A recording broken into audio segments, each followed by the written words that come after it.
Dans la ville, un homme nommé Riku essayait d'allumer la climatisation chez lui, mais la machine a choisi de le lâcher au pire moment possible. Frustré, il a décidé de laisser tomber et de demander à quelqu'un de la réparer plus tard. Mais quand il est allé chercher de l'eau, le distributeur n'en a libéré qu'une petite quantité, alors il n'a pas pu s'empêcher de maudire sa terrible chance. Juste à ce moment-là, son attention a été attirée par une notification sur sa montre. Après avoir cliqué dessus, un hologramme est apparu pour lui rappeler l'événement monde complet, qu'il avait presque oublié. En l'an 2300, les robots avaient remplacé de nombreux emplois, entraînant une forte augmentation du chômage. En conséquence, de nombreuses personnes se sont tournées vers le jeu pour gagner de l'argent, ce qui en a fait un pilier essentiel de l'économie mondiale. Dans cette optique, Riku a saisi un appareil pour entrer dans Monde Complet, un jeu mondial avec une monnaie universelle. Alors que la sphère de lumière se formait, Riku se rappelait que la monnaie du jeu était synchronisée avec les systèmes financiers officiels. Alors que la capsule de jeu apparaissait, il s'est senti soulagé de savoir que ses gains dans le jeu pouvaient devenir de l'argent réel. À l'intérieur de la capsule, Riku se sentait confiant de jouer à ce jeu de fantaisie occidentale grâce à son expérience de jeu. Plus important encore, le jeu commence tout le monde sur un pied d'égalité, donnant aux joueurs de la classe inférieure comme Riku une chance de s'élever. Déterminé à saisir cette chance, il s'est préparé alors que le compte à rebours continuait. Une fois à l'intérieur du jeu, Riku a été accueilli par une scène à couper le souffle. Quand il a regardé autour de lui, il n'a pas pu s'empêcher d'être émerveillé. Mais soudain, sa montre s'est rallumée. Suite à cela, elle affiche son statut de joueur, qui est niveau 1 avec des statistiques ordinaires. Voyant cela, il a supposé que tout le monde commençait sur un pied d'égalité, mais quelqu'un à proximité a attiré son attention. Un joueur a dit que le jeu semblait réel, et un autre a noté qu'il n'y avait pas de tutoriel, ce qui le rendait difficile. Ignorant cela, Riku a commencé à explorer, mais une notification l'a félicité pour ses premiers pas. Il a également dit qu'après 1000 pas, il débloquerait le titre de marcheur divin et la compétence 1000 miles étourdi. Il a pris une profonde inspiration et a obtenu une autre réussite pour une respiration prolongée. Le système a dit que 1000 respirations profondes débloqueraient le titre de maître de la respiration et la compétence de cultiver le chi. Voyant cela, il était déconcerté mais a également obtenu une réussite pour avoir ressenti un choc pour la première fois. Cependant, il n'a vu personne d'autre réagir et s'est demandé s'il avait déclenché un bug ou une fonctionnalité cachée. Alors qu'il levait la main, il s'est dit que toute action pourrait rapporter une réussite. Comme prévu, une notification est apparue, lui attribuant une réussite pour avoir levé le bras.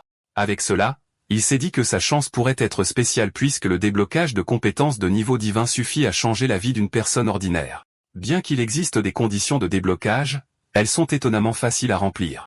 Par conséquent, il a commencé à se déplacer pour acquérir plus de compétences et explorer. Mais les joueurs à proximité pensaient qu'il était bizarre. Plus tard, après avoir acquis plus de compétences de niveau divin comme la culture du QI et les bras de Kirin, il a remarqué que la prairie avait la même apparence dans toutes les directions.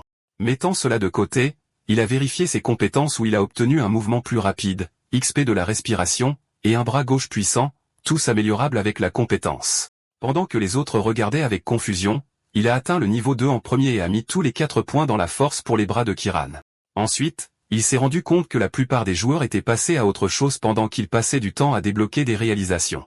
Déterminé à rattraper son retard, il a décidé de tester la compétence de pas de 1000 miles. L'activant, il a rapidement dépassé les autres joueurs qui ont été étonnés par sa vitesse. Une heure plus tard, il courait toujours. Quand il s'est finalement arrêté, il était perplexe de ne pas avoir encore quitté les prairies. Après tout, il avait parcouru plus de 30 miles, mais avait obtenu la réussite de la léthargie et l'invite pour débloquer l'immunité à l'épuisement à la place. Toujours perplexe, il a vérifié sa montre pour parcourir le forum du jeu et voir si les choses étaient normales. Là, les joueurs ne parlaient que de prairies sans fin et de marches sans progrès, il n'a donc rien trouvé d'utile. Bien qu'il ait exclu tout problème avec le jeu, il ne comprenait toujours pas pourquoi la zone de sécurité était si vaste. Y réfléchissant, il a eu une idée, mais il a décidé de ne pas tirer de conclusions hâtives, alors il a continué à marcher pour observer davantage. Finalement, il a atteint le bord de la prairie et a vu une rivière marquant la limite de la zone de sécurité. À proximité, il a vu des animaux. En regardant de plus près, il a appris qu'il s'agissait d'un rhinocéros et d'un cerf de rêve, mais il a été surpris de constater qu'ils étaient de niveau 10. Donc, même avec ses compétences de haut niveau, il a senti que quelque chose n'allait pas parce que ces bêtes semblaient trop fortes pour n'importe quel joueur. De plus, la plupart des joueurs atteindraient les bêtes la nuit lorsque les prairies pourraient cesser d'être sûres. Néanmoins, cette découverte lui a donné un avantage pour se préparer à la tombée de la nuit. En chemin, il s'est rappelé que le jeu imitait le climat réel, il s'attendait donc à une forte baisse de température la nuit. Ainsi, sa première tâche a été de ramasser du bois de chauffage et de construire un abri simple. Tout en ramassant des matériaux, il a trouvé une hache pourrie et a senti que sa chance était enfin en train de changer. Encouragé, il a décidé de fouiller la zone plus à fond. Bientôt, il a trouvé du silex, du pain molly rassis et un chercheur de trésors où il peut débloquer une autre technique. Passant en revue la technique de recherche de dragon, il a appris qu'elle alerte des trésors et des objets cachés à proximité. Bientôt, il a trouvé du chanvre et un pot vide pour débloquer la capacité qui garantissait qu'il ne manquerait plus jamais de trésors. Dans cette optique, il a fermé les yeux pour sentir les trésors encore cachés dans la forêt. Alors qu'il utilisait sa compétence pour scanner les environs, il a découvert qu'il n'y avait pas de trésors cachés à proximité. Acceptant cela, il a décidé de retourner en arrière et de trouver un endroit approprié pour construire un hangar. Après avoir marché pendant un moment, il a trouvé une zone parfaite pas trop loin de la source d'eau. Avec cela, il a sorti la hache qui avait l'air usée mais pouvait encore fonctionner après un certain affûtage. En pensant à cela, il a remarqué une grosse pierre à proximité. Il a ensuite commencé à meuler la hache contre celle-ci, ce qui lui a valu la réussite de broyeur d'armes. Tout en affûtant, il a reçu une notification pour affûter une arme 100 fois pour débloquer la sublimation de forge. Ainsi, il a appris que la compétence pouvait augmenter la force de l'arme et même transformer l'équipement qu'il polissait. 10 minutes plus tard, sa hache émoussée s'était transformée en une toute neuve. Il a envisagé de l'affûter davantage, mais a choisi de passer à autre chose et de commencer à couper des arbres à la place. Après avoir repéré un arbre d'apparence solide à proximité, il a décidé de tester la hache dessus. Sans hésitation, il a balancé sa hache et l'a facilement coupée. Alors qu'il est surpris par son tranchant, il a obtenu la réussite d'exterminateur d'arbres après avoir abattu son premier arbre. Le système a également révélé qu'il pouvait gagner le titre de bûcheron et la compétence de fleur en mouvement après avoir coupé 100 arbres, mais il a attendu pour l'instant. Soudain, il s'est rappelé avoir trouvé juste une corde de chanvre et avoir besoin de vignes pour en fabriquer quelques autres. Après avoir cherché, il a utilisé des vignes pour tirer l'arbre et a débloqué le maître de fonderie, ce qui lui a donné une compétence d'artisanat. Un moment plus tard, il a terminé son petit hangar et avait enfin un endroit pour se reposer pour la nuit. Cependant, il a vu des matériaux restants et avec le maître de fonderie nouvellement déverrouillé, il a choisi de fabriquer plus d'équipements. Au moment où la nuit est tombée, il avait fini de fabriquer un ensemble d'armures de raton et quelques lances en bois pointu. Vérifiant son statut, il a gagné 2 niveaux en une journée avec la culture du chi et s'est senti prêt pour n'importe quelle bête, bien que sa vitesse d'attaque ait traîné. Soudain, un bruit étrange est venu de près. Alerte, Riku a saisi sa lance et s'est retourné rapidement. Alors qu'il regardait le portail lumineux, il a été averti que l'obscurité avait enlevé un point de vie. Réalisant ce que cela signifiait, il s'est préparé sachant que cela allait enfin arriver. Alors que la vague sombre se rapprochait, Riku n'arrêtait pas de perdre de la vie et a dû chercher la lumière. Il a donc frappé les pierres à proximité avec sa lance afin de déclencher une flamme. Après tout, il devait allumer un feu rapidement car sa santé était déjà faible. Après plusieurs tentatives, il a réussi à allumer un feu de joie. Avec cela, il était soulagé. Il s'est préparé à l'avance car la zone de sécurité n'était pas si sûre après tout. Mais à sa surprise, une notification est apparue après qu'il ait gagné le titre de créateur de feu pour avoir allumé un feu. Il a également acquis les arts de la flamme, qui est une compétence d'attaque et sa première capacité de non-support. Mettant cela de côté, il lance une boule de feu qui utilise 10 mana et lui laisse 13 tirs. Quand il l'a tirée, la boule de feu a frappé un rocher à proximité et l'a complètement brisé. Témoin de sa puissance destructrice, Riku réalisa que cela pourrait servir de son atout. Pourtant, il est resté vigilant car son instinct lui disait que la zone de sécurité ne resterait pas calme longtemps. Pensant à cela, il a tapoté sa montre pour vérifier comment les autres joueurs s'en sortaient. Sur les forums, il a lu des informations sur des monstres de niveau 10, des nuits glaciales, une santé drainante et aucun point de résurrection. Ainsi, cela a confirmé l'intuition de Riku que la zone de sécurité était uniforme et circulaire, et sans point de résurrection, la mort pouvait être définitive. Cependant, ses yeux se sont écarquillés sur un post sur le forum. Il a vu un statut de gobelin à l'intérieur de la zone de sécurité, alors il s'est demandé comment un monstre avait pu apparaître là. Alors qu'il était plongé dans ses pensées, il a entendu des bruissements provenant des buissons à proximité. Surpris, il s'est retourné rapidement pour voir ce que c'était. De façon inattendue, une créature a surgi du buisson et a foncé droit sur lui.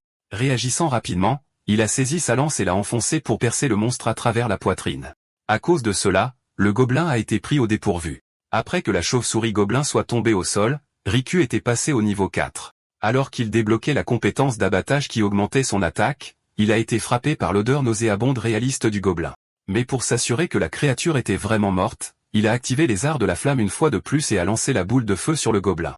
Au moment où les flammes ont englouti le gobelin, ses yeux se sont soudainement illuminés. Son corps a alors recommencé à bouger. Au grand choc de Riku, le gobelin a commencé à se transformer en quelque chose de plus humain. Alors que la transformation se poursuivait, Riku ne pouvait que regarder avec incrédulité. Soudain, le gobelin a commencé à parler. D'une voix brisée et forcée, il a murmuré le mot aide.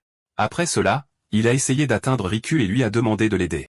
Cependant, le gobelin s'est bientôt effondré au sol. Voyant cela, Riku a été surpris que le cadavre du gobelin se soit transformé en humain après avoir brûlé. Mais puisqu'il a découvert le secret du gobelin, il a reçu une mission pour en capturer un vivant alors qu'il y en a encore beaucoup qui se cachent dans l'obscurité. Sur ce, il a préparé ses lances tout en notant que les gobelins étaient nombreux mais faibles et se concentraient sur les autres joueurs. Mais il a mis cette pensée de côté et s'est déplacé prudemment. En chemin, Riku a obtenu le titre de Seigneur des Flammes, qui lui a accordé une résistance au froid de 50%. Ainsi, alors que le nombre de gobelins diminuait, il a découvert que le titre avait un effet caché utile qui réchauffait son pied. Mais alors qu'il dépassait d'autres joueurs et des gobelins tombés, il savait qu'il n'était pas temps de célébrer et d'avancer. Ailleurs, un gobelin épuisé gisait ligoté à un rocher tandis que d'autres joueurs prévoyaient de le tuer par dégoût. Alors qu'un homme s'approchait de lui, une fille à côté de lui a commenté à quel point le gobelin était laid, petit et malodorant. Juste au moment où l'homme levait son arme pour attaquer, quelqu'un lui a crié d'arrêter. À ce moment, Riku a frappé l'arme de l'homme et a gagné le titre de lancier chanceux pour débloquer la maîtrise de la lance après 10 utilisations. Pendant ce temps, l'homme a demandé avec colère à Riku ce qu'il faisait. En réponse, Riku s'est excusé et a demandé qu'il lui remette le gobelin. Il a expliqué qu'il avait besoin d'un gobelin vivant pour une mission et a proposé d'échanger son armure raton contre celui-ci. L'homme a alors remarqué que Riku portait une armure de qualité cuivre, mais il a dit à Riku que le gobelin était trop blessé et qu'il mourrait bientôt. Voyant l'état du gobelin, Riku réalisa qu'il n'y avait plus rien qu'il puisse faire. Il s'est donc juste excusé pour le dérangement et a continué son chemin. Après son départ, une fille a trouvé sa demande étrange, tandis que l'autre était plus curieuse de son apparence. Mais leur conversation s'est interrompue soudainement lorsque leur compagnon masculin a poussé un cri. Ils se sont alors tournés pour voir le gobelin ronger la tête de l'homme. Choquées, les filles sont tombées au sol et ont été terrifiées par ce dont elles étaient témoins. Peu de temps après, le gobelin a grandi beaucoup plus devant elles. Elles ont alors essayé de s'éloigner en rampant, mais leurs cris ne se sont estompés que dans la nuit. Pendant ce temps, sur les forums, certains joueurs cultivent encore des gobelins pour l'XP, tandis que d'autres bavardent sur Riku offrant son équipement pour un gobelin vivant.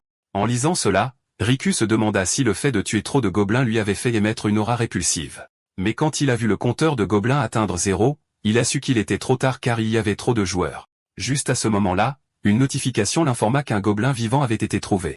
À cause de cela, le compteur est passé à 1. En voyant cela, Riku se demanda immédiatement si le système avait fait apparaître un nouveau gobelin.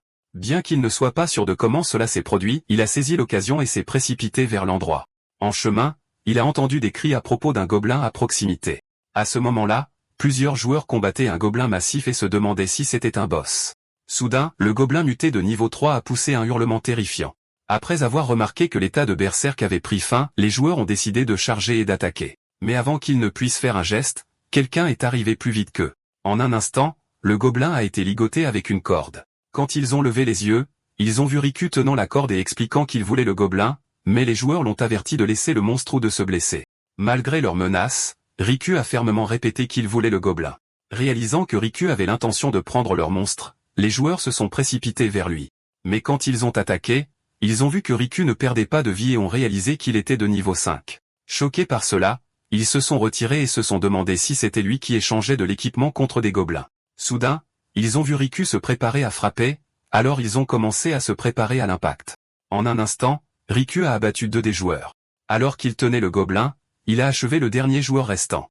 Après le départ de Riku, les survivants n'étaient pas disposés à le poursuivre après avoir vu leur chef tomber en un seul coup. Le lendemain, le forum parlait de l'homme qui avait volé la guilde des Rangers et tué son chef. Pendant ce temps, Riku venait de gagner le titre de sauveur et d'améliorer son équipement après avoir terminé la mission. Quand il a vérifié son épée de fer, son protège-main et le collier de guerrier, il s'est estimé heureux de ne pas avoir perdu de temps à améliorer son ancien équipement. Laissant cela de côté, il s'est tourné vers le gobelin à proximité et s'est demandé à quoi il servait maintenant. Mais le gobelin affaibli a fait soupçonner à Riku qu'il était autrefois humain et il s'est demandé comment c'était arrivé. Mais avec peu d'informations en tant que joueur solo, il s'est tourné vers le forum pour trouver des indices. Cependant, il n'a vu que beaucoup de messages sur lui volant un monstre, mais n'a rien trouvé d'utile.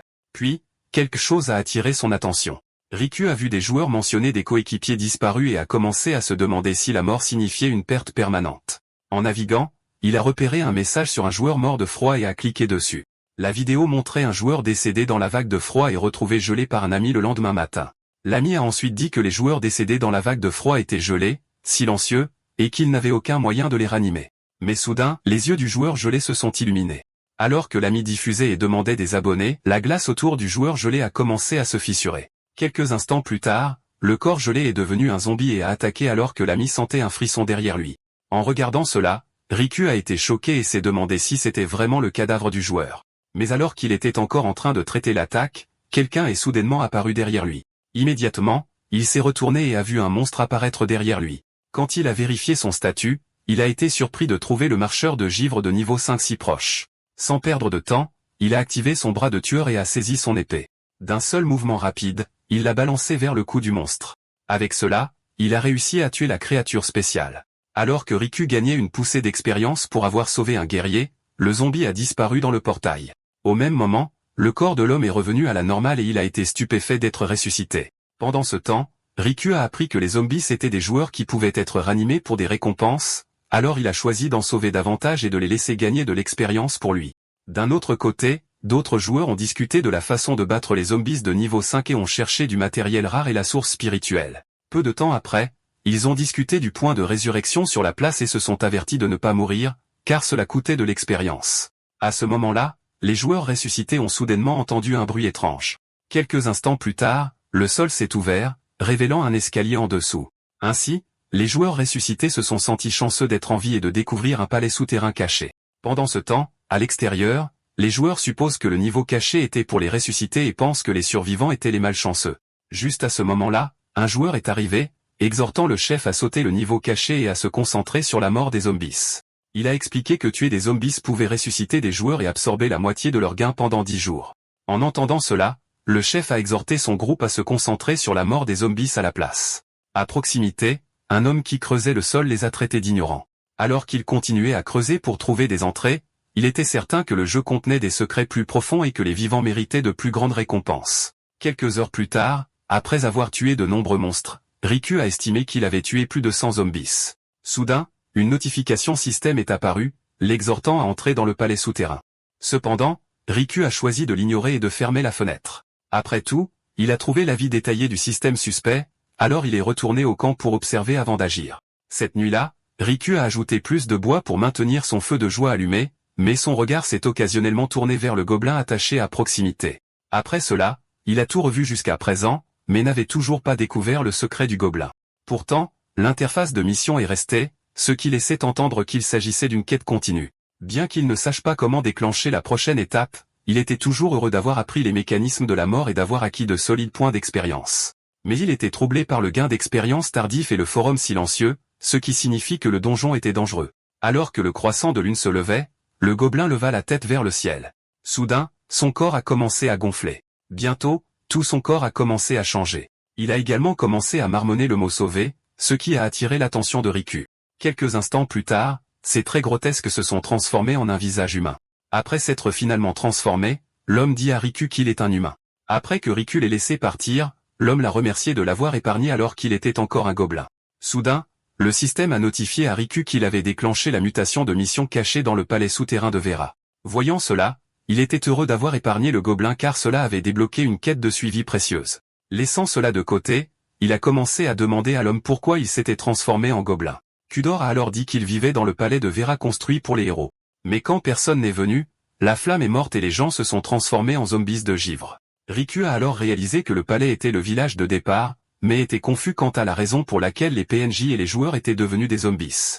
Kudor a alors dit que quelques-uns ont été érodés au début, mais comme le froid s'est aggravé, les gardiens sont tombés et ont ouvert la source sacrée. Mais ceux qui en ont bu sont devenus des gobelins, et le palais a été rapidement envahi par des zombies et des gobelins. Cependant, le clair de lune orchidée pouvait lever n'importe quelle malédiction, et c'est ce qui a restauré sa forme humaine. Riku a alors réalisé que le palais avait piégé les joueurs, ils sont donc silencieux, et cela l'a rendu plus prudent avec le système. Soudain, Kutar a demandé à Riku d'allumer le feu sacré pour guérir les gens et a promis de grandes récompenses, mais Riku a toujours refusé même lorsque Kutar a offert un parchemin de classe caché du temple. Lorsque Riku est resté désintéressé, Kutar a révélé un objet légendaire. Il a montré l'anneau de tonnerre perdu et a dit qu'il serait à Riku s'il acceptait la demande. Riku a alors été tenté par l'équipement en or qui avait une valeur durable, contrairement au bronze qui s'estompait à mesure que les joueurs montaient de niveau. Malgré tout, il a simplement remercié Kudor pour sa générosité et a fermement décliné. Il a également ajouté que le palais était trop dangereux et a dit à Cudor de se reposer d'abord, ce que Cudor a en quelque sorte accepté. Mais sans avertissement, il s'est jeté sur Riku en essayant de l'entraîner dans le palais comme un cadavre. En entendant cela, Riku s'est rapidement tourné vers Cudor. Alors qu'il poignardait Cudor, Riku a dit que la quête était trop étrange et a exigé qu'il révèle son véritable objectif. Alors qu'il saignait, Cudor a crié que les âmes d'un autre monde doivent mourir et nourrir les dieux.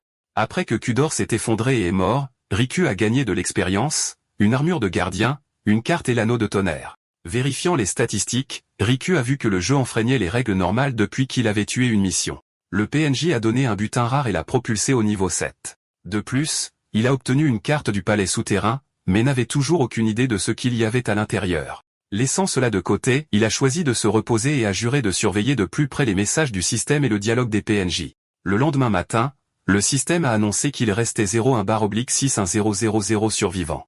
Alors que Riku était encore stupéfait par la chute de millions, le système l'a exhorté à se rendre dans la zone de sécurité pour réclamer des récompenses. Il a alors pensé que cela pourrait être un piège, mais il devait y aller pour obtenir plus d'informations. Plus tard sur la place, Riku pensa que cette zone numéro 1000 n'était qu'une parmi tant d'autres, car il était censé y en avoir beaucoup. À ce moment-là, quelqu'un fut choqué de voir un jeune homme comme Riku survivre et se demanda de quelle famille il venait. Bientôt, un homme blond s'approcha et l'interrogea sur ses origines. Mais Riku ne fit pas attention à lui, alors l'homme blond pensa qu'il manquait d'expérience et qu'il avait sagement évité le palais. Soudain, le système annonça que seulement 20 personnes sur 200 pouvaient rester, alors les joueurs furent stupéfaits de devoir se battre. Malgré leurs hésitations, certains commencèrent à dégainer leurs armes. Après cela, les groupes se sont précipités les uns vers les autres. Au milieu des combats, Riku vit que seuls quelques-uns survivraient et commença à soupçonner que les missions étaient un filtre. Mais soudain, une fille courut vers lui en criant qu'il ne devait pas être distrait. En réponse, Riku leva son épée pour bloquer la sienne.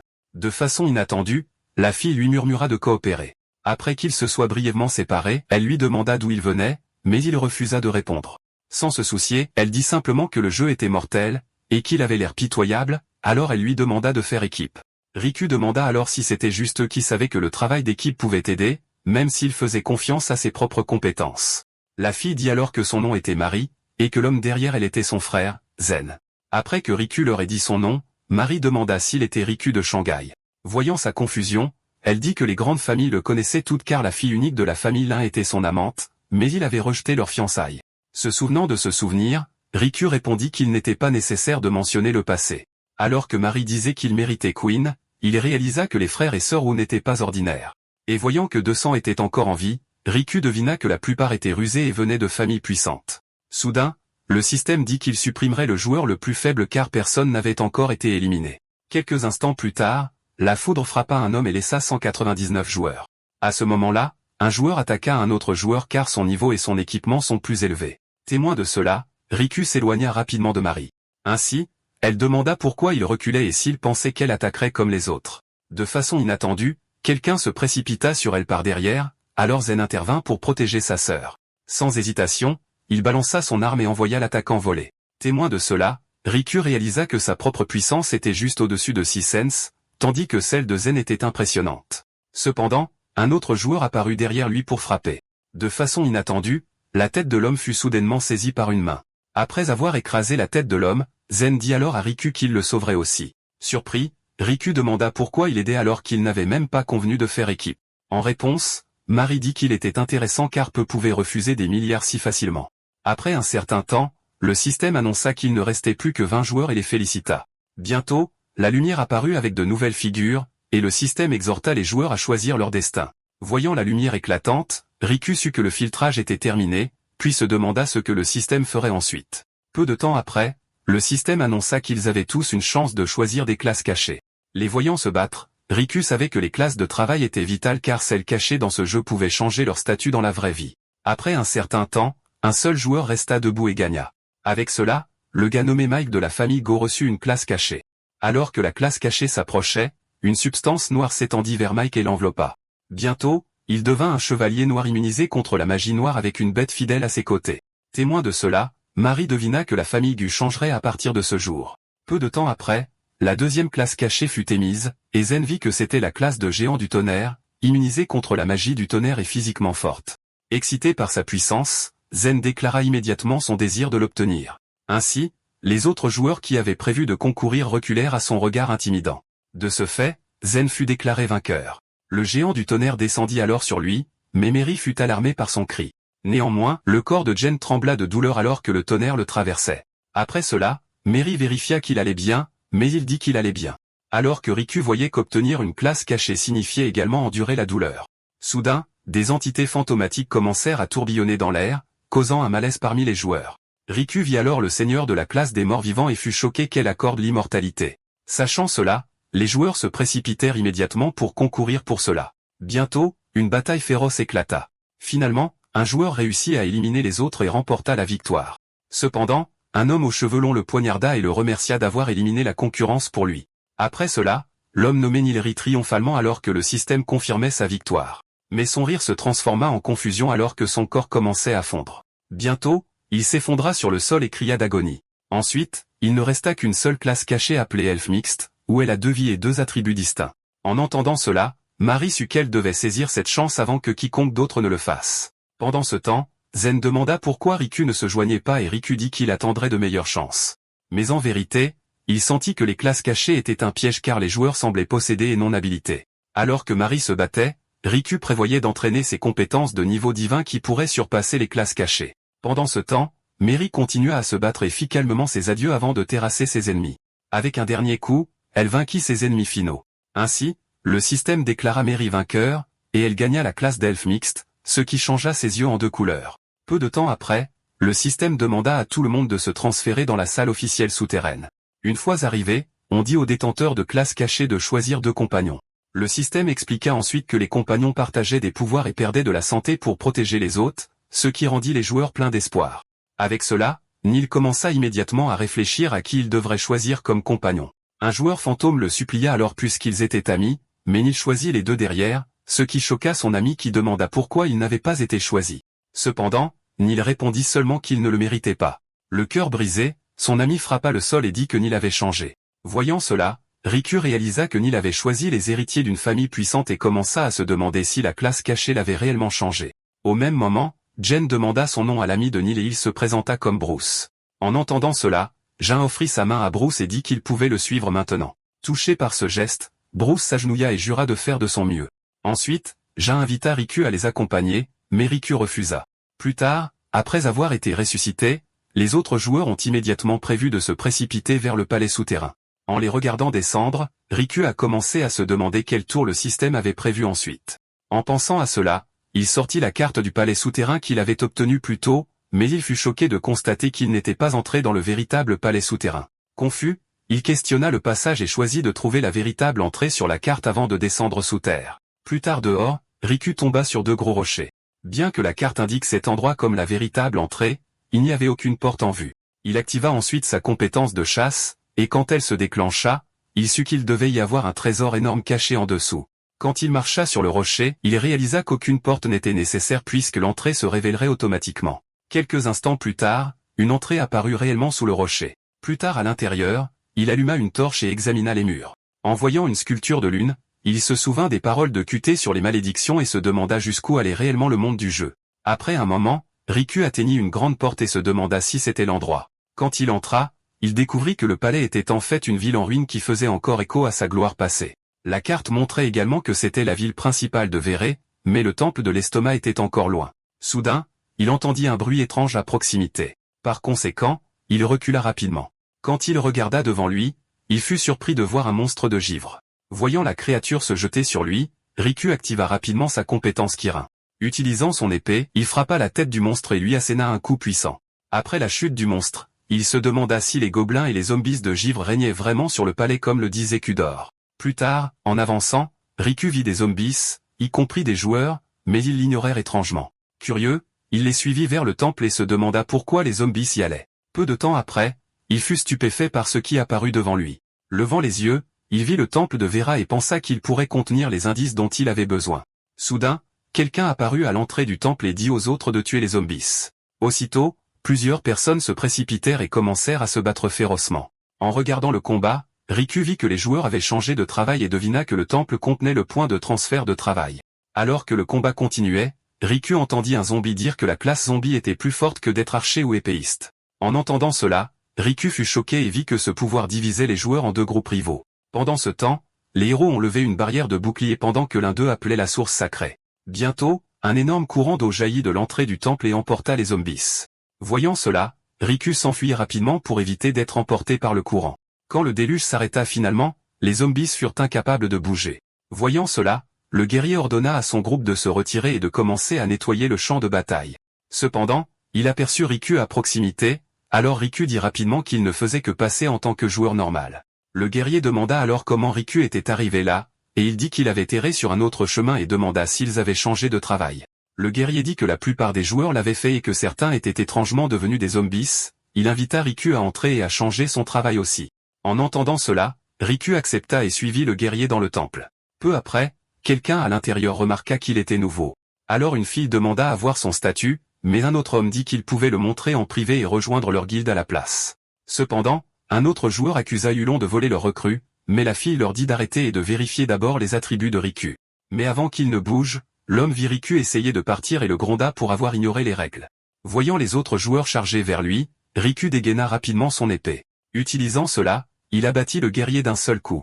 Bien qu'une flèche volât bientôt vers lui, elle se brisa au contact. Voyant cela, le mage fut stupéfait que Riku ait infligé d'énormes dégâts sans changement de travail, et la flèche de l'archer échoua. À ce moment-là, l'homme nommé Jun s'excusa auprès de Riku et dit qu'il était de Nanriku Trade et offrit à Riku un salaire mensuel de 200 000. Mais la fille poussa Jun de côté et offrit à Riku 2 millions plus son choix de leur magnifique joueur. Mais Yulon pensa que leur offre était faible et promit à Riku 5 millions par an pour rejoindre la guilde Blackfeather. Cependant, Riku répondit simplement qu'il n'était intéressé par aucune de leurs offres. En entendant cela, ils devinèrent que Riku était issu d'une grande famille, mais Jun n'était pas d'accord. Alors que Yulon dit qu'il était venu changer de travail, donc une classe cachée pourrait apparaître. Ainsi, cela les a fait le suivre par curiosité pour voir ce qui allait se passer.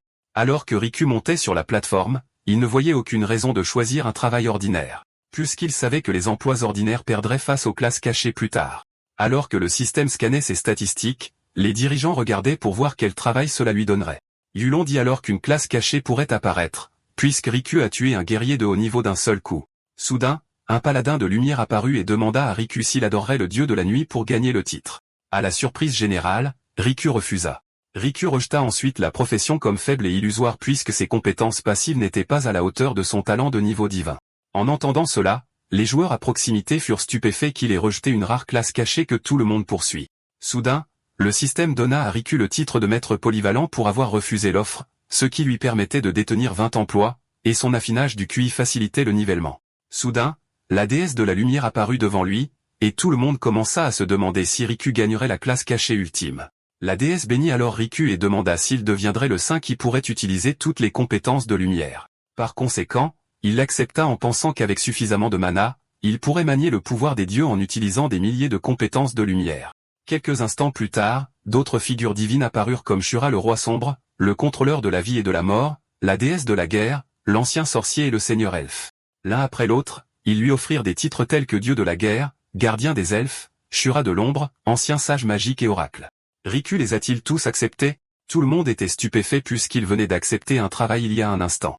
Quoi qu'il en soit, la durée de vie de Riku augmenta de 1000 ans, et il maîtrisa les anciennes inscriptions. Quand les joueurs à proximité virent ses attributs mis à jour, ils restèrent sans voix. Peu après, ils réalisèrent qu'il était l'amant de Queen de la famille l'inconnu pour avoir anéanti des clans dans la capitale. En entendant cela, Jun se rappela que Riku avait rejeté une dot d'1 milliard de dollars, tandis que Yulon se demandait s'il compterait toujours sur la famille Lin. Après son départ, le temple Riku vit quelques zombies et quelques joueurs errant encore à proximité. Alors il imagina que d'autres joueurs étaient dispersés, et le palais souterrain contenait encore de nombreux secrets. Une heure plus tard, Riku arriva dans une zone remplie d'éclairs clignotants. Par conséquent, il portait l'anneau de tonnerre pour l'immunité contre la foudre, bien qu'il ne soit pas sûr que cela fonctionnerait. Avec cela, il se précipita à travers la tempête. Alors qu'il courait, il vit une barrière chatoyante et se demanda si elle absorbait les coups de foudre. Mais même incertain de l'anneau, il continua car c'était la première étape pour échapper au bassin de tonnerre. Une demi-heure plus tard, il s'approcha du bord du bassin du tonnerre où des gobelins étaient rassemblés au-delà de la limite. Alors qu'il s'apprêtait à continuer, il s'arrêta net. Devant lui, il vit une entrée gardée par 2 créatures massives. Intrigué, il pensa que cela pourrait être la source du bassin du tonnerre. Soudain, l'anneau de tonnerre à son doigt commença à briller. Bientôt, une décharge de foudre en jaillit et frappa les 2 gardes. En conséquence, leurs yeux s'illuminèrent lorsqu'ils s'activèrent. En vérifiant leur statut, Riku vit qu'il s'agissait de gardes du palais de niveau 14 capables de bloquer les voies d'évacuation. Voyant leur force, il passa à Shadow Shura pour tester son nouveau pouvoir. Suite à cela, il équipa le bras Kirin. Soudain, le système indiqua que la faiblesse de l'ennemi avait été révélée après qu'il ait utilisé Shadow Shura. Profitant de cet avantage, il repoussa les autres gardes avec une attaque infligeant 80 000 points de dégâts. De ce fait, son corps fut instantanément brisé. Cependant, le garde restant riposta rapidement par derrière. Pourtant, Riku réussit à esquiver avant que son poing massif ne frappe le sol. Sans perdre un instant, il contre-attaqua et trancha le cou du garde. Après l'avoir vaincu, le système le récompensa avec une grande quantité de points d'expérience. De plus, il pouvait maintenant améliorer son équipement avec l'armure du gardien du donjon et d'autres équipements. De plus, il obtint une mystérieuse clé du palais, alors il la prit en espérant qu'elle pourrait déverrouiller des secrets cachés plus tard. Mais avant qu'il ne puisse avancer davantage, il entendit un bruit fort derrière lui. Quand il se retourna, il vit le statut d'un seigneur du tonnerre de niveau 30, mais ses PV et sa puissance d'attaque étaient cachés. Réalisant qu'il était immunisé contre les dégâts physiques, il décida rapidement de se retirer. Cependant, le seigneur du tonnerre apparut immédiatement, alors Riku plongea sur le côté tandis que la foudre s'abattait sur le sol. Suite à cela, le seigneur du tonnerre leva le doigt et visa Shen. Voyant cela, Shen recula rapidement. Heureusement, il réagit juste à temps, sinon l'attaque l'aurait tué en quelques secondes. Cependant, le seigneur du tonnerre déclara soudain la mort de tous les intrus et se transforma en une forme monstrueuse pour poursuivre Riku. Malgré sa taille, la créature se déplaçait rapidement. Alors Riku passa en Shadow Shura. Se souvenant que la limite de la carte était juste devant, il sprinta rapidement vers l'avant. Alors qu'il s'en approchait, le seigneur du tonnerre ouvrit sa bouche pour le dévorer. Mais Riku sauta juste à temps au-delà de la frontière, ce qui fit que le monstre s'écrasa contre le mur à la place. Enfin en sécurité, Riku soupira de soulagement en sachant que le boss ne pouvait pas franchir la limite. Pendant ce temps, le seigneur du tonnerre reprit sa forme normale et fut enragé. Alors il cria le nom de Vera avec fureur et l'accusa d'années d'emprisonnement. Alors il jura de détruire son peuple, ce qui fit se demander à Riku si Vera avait fondé le palais souterrain. Mettant cette pensée de côté, il décida de partir puisqu'il avait assez gagné du voyage. Une heure plus tard, il s'enfonça plus profondément et trouva une vaste forêt primitive souterraine. Alors qu'il explorait, il rencontra un groupe de personnes. Cependant, il fut choqué de les voir se transformer en gobelins. Réalisant ce qui se passait, il serra rapidement sa lance et se prépara à se battre. Alors qu'il était encerclé, d'étranges bruits résonnèrent autour de lui. Peu de temps après, un énorme serpent émergea du sol. Voyant cela, il réalisa qu'il ne pouvait pas avoir de répit après avoir juste affronté le seigneur du tonnerre. Soudain, le serpent commença à hurler bruyamment. Et en entendant cela, il remarqua rapidement que cela ressemblait à un appel de gobelins. Quand il regarda derrière lui, il vit plusieurs gobelins le fixant avec des yeux brillants. Alors qu'il chargeait vers lui, il trouva intéressant que le serpent puisse invoquer des gobelins. Cependant, il choisit de riposter puisque ces créatures n'étaient rien de plus que des points d'expérience qui lui étaient livrés. À ce moment, le serpent se précipita vers lui. Alors Riku leva rapidement sa lance et le frappa. En conséquence, le serpent tomba inconscient et il pensa que ce n'était rien de plus qu'un tigre de papier. Mettant cela de côté, il regarda méchamment les gobelins restants qui tremblaient de peur. À l'insu de Riku, quelqu'un à proximité l'observait et pensait qu'il était terrifiant. Cette personne s'émerveilla alors de la force de Riku puisque d'autres avec une classe cachée ne pouvaient même pas le battre. Pendant ce temps, Riku venait de finir d'éliminer les gobelins lorsqu'il entendit quelqu'un commenter son talent. Il se tourna alors et vit les autres, et Marie disant qu'elle ne s'attendait pas à le revoir si tôt. Réalisant que c'était eux, il acquiesça en signe de reconnaissance. Soudain, le joueur fantôme lui demanda comment il était entré, puisqu'ils avaient fouillé la zone mais n'avaient trouvé aucun moyen de passer. Il expliqua alors qu'il venait d'un autre chemin et qu'il avait traversé le champ de tonnerre. Cependant, un autre joueur ne le crut pas puisque cet endroit est une mort instantanée, et Neil fut d'accord puisque même lui ne pouvait pas se déplacer dans ce champ. Ils ne le crurent pas, alors il laissa tomber, mais ils se mirent en colère et le traitèrent d'égoïste pour avoir caché la route.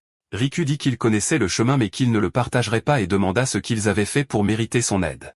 Il ajouta également que puisque le PVP était autorisé, il pouvait simplement éliminer quiconque parlait trop.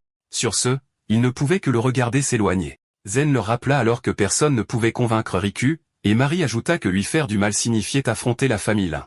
Un joueur se souvint alors du nom de Riku, mais Bruce l'arrêta, craignant des problèmes réels de la part de la grande famille. Cependant, Riku dit qu'il n'avait pas besoin de la protection de Queen puisqu'ils avaient choisi des chemins différents dans la vie. Après avoir dit cela, il partit. Cependant, Marie suivit et dit que Queen lui manquait toujours, et qu'il n'y avait pas de vraie haine malgré le fait qu'elle soit allée un peu trop loin. Elle dit que Queen avait presque renoncé à sa place dans la grande famille pour lui et avait passé des années bloquées à Magic City à cause de son erreur. Riku dit alors qu'il savait que Queen avait de bonnes intentions, mais être un gendre et une famille puissante n'était pas facile. À l'époque, Riku croyait toujours qu'il vivrait une vie pleine et heureuse avec Queen. Mais après l'obtention de son diplôme, elle montra sa vraie nature et exigea qu'il rejoigne la famille Lin puisqu'elle était l'héritière. Il ne pouvait pas vivre sous les ordres, surtout après avoir appris que la femme qu'il aimait depuis 3 ans ne faisait que faire semblant. Avec cette douloureuse vérité, il décida de mettre fin à leur relation. Mettant cela de côté, il se tourna vers Mary et Jen et demanda ce qui leur était arrivé. Jen dit que lorsqu'ils sont descendus, les escaliers se sont effondrés à mi-chemin et certains d'entre eux sont tombés dans cette jungle. Ils ont essayé de couper des arbres pour construire un bateau et traverser le marais, mais le serpent géant n'arrêtait pas de les attaquer. Pire encore, des gobelins attendaient de l'autre côté de la rive, alors ils ont dû travailler ensemble pour survivre. Il était donc stupéfait que Riku ait tué le serpent d'un seul coup et lui a demandé ce qui lui était arrivé pendant leur séparation. Riku a partagé quelques détails mais a caché ses pouvoirs et a dit qu'il ne s'attendait plus à les revoir, ce qui a fait dire à Jen qu'il avait dû vivre une sacrée aventure. Riku a ensuite demandé s'il pouvait traverser maintenant que le serpent était mort, ce que Zheng a confirmé et a commencé à couper des arbres. Zheng s'est ensuite approché d'un grand arbre et a commencé à se transformer en géant pour le déraciner. Bientôt, l'arbre a craqué et il a réussi à l'arracher de son tronc. Après cela, Riku s'est proposé de prendre le relais puisqu'il avait les compétences d'une classe d'artisanat. Quelques instants plus tard, il a construit un bateau solide et Jen a été surpris car cela leur aurait pris beaucoup plus de temps seul. Satisfait, Riku les a exhortés à monter à bord pour qu'ils puissent traverser ensemble. Pendant la navigation, il les a avertis de se tenir à l'écart de l'eau de miasme car elle était toxique. Par conséquent, ils ont tous les 3 mis des masques pendant que Riku conduisait. Pendant le voyage, Riku a fait remarquer que c'était le premier jeu qu'il voyait piéger les joueurs et après cela, les gens pourraient éviter d'aller en ligne. Mais Jen a dit qu'il était difficile d'arrêter maintenant que la monnaie virtuelle était liée à l'argent réel et qu'il était trop tard pour arrêter maintenant. En entendant cela, Riku a demandé si Jen en savait plus, mais Jen a dit qu'il n'en savait que peu. Cependant, il avait entendu dire que le jeu était lié à la survie du royaume des dragons et peut-être au monde entier. En entendant cela, Riku était stupéfait qu'un jeu puisse décider du destin du monde. Il s'est alors souvenu de la puce implantée en eux depuis la naissance, mais aucune nouvelle n'est venue du monde réel depuis qu'il est entré dans le jeu. Il avait également essayé de se déconnecter en secret, mais cela n'a jamais fonctionné. Et ce qui semblait autrefois être un bug semblait maintenant intentionnel. Après un moment, ils ont remarqué qu'ils étaient presque sur le rivage. En débarquant, Riku a vérifié la carte et a vu qu'il était à l'extrémité ouest du palais. Mais la carte montrait une ville à proximité, et tout ce qu'il voyait était une forêt, alors il se demandait si la ville était cachée à l'intérieur. Soudain, Mary s'est exclamé qu'il y avait des gobelins à proximité. Riku les a alors immédiatement exhortés à rester vigilants car les gobelins arrivaient.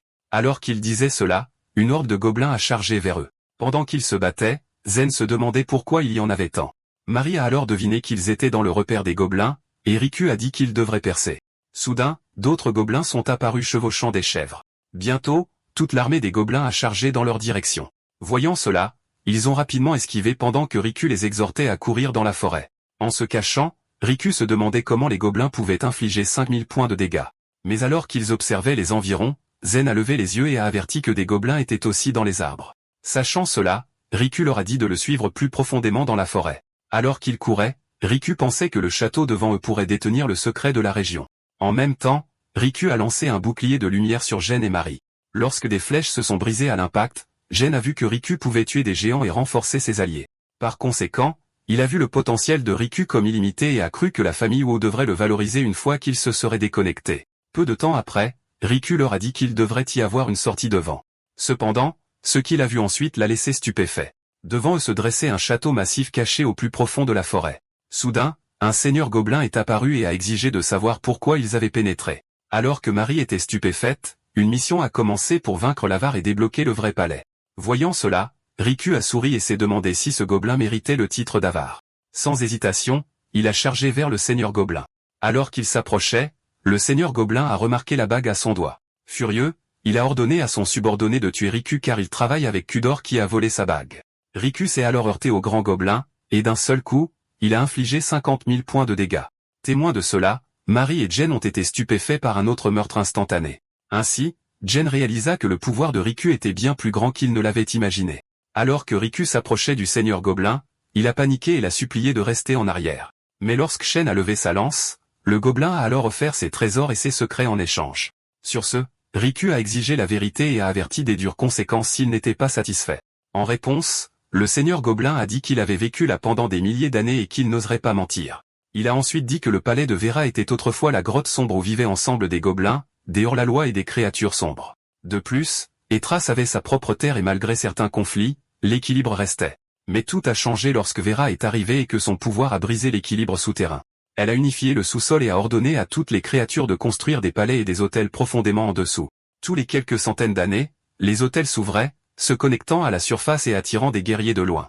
Ensuite, ceux qui ont enfreint les règles ont été chassés et utilisés comme cible pour les épreuves des guerriers. Le seigneur Gobelin a également dit qu'il gardait autrefois le royaume secret, mais qu'il a pris le relais après la disparition de Vera et la propagation du chaos.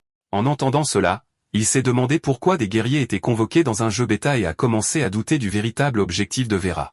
Il a ensuite demandé où se trouvait le royaume secret, et le seigneur Gobelin a dit qu'il était dans le château et qu'il fallait une clé. Pour la liberté, il a donné la clé au seigneur du tonnerre, mais après son retour, le seigneur est devenu violent et l'a gardée. En entendant cela, Riku a sorti une clé et a demandé si c'était celle à laquelle il faisait référence. Après l'avoir vue, le seigneur Gobelin a été choqué et a confirmé que c'était la clé. Il a ensuite demandé pourquoi Riku l'avait et a demandé s'il avait tué le seigneur du tonnerre.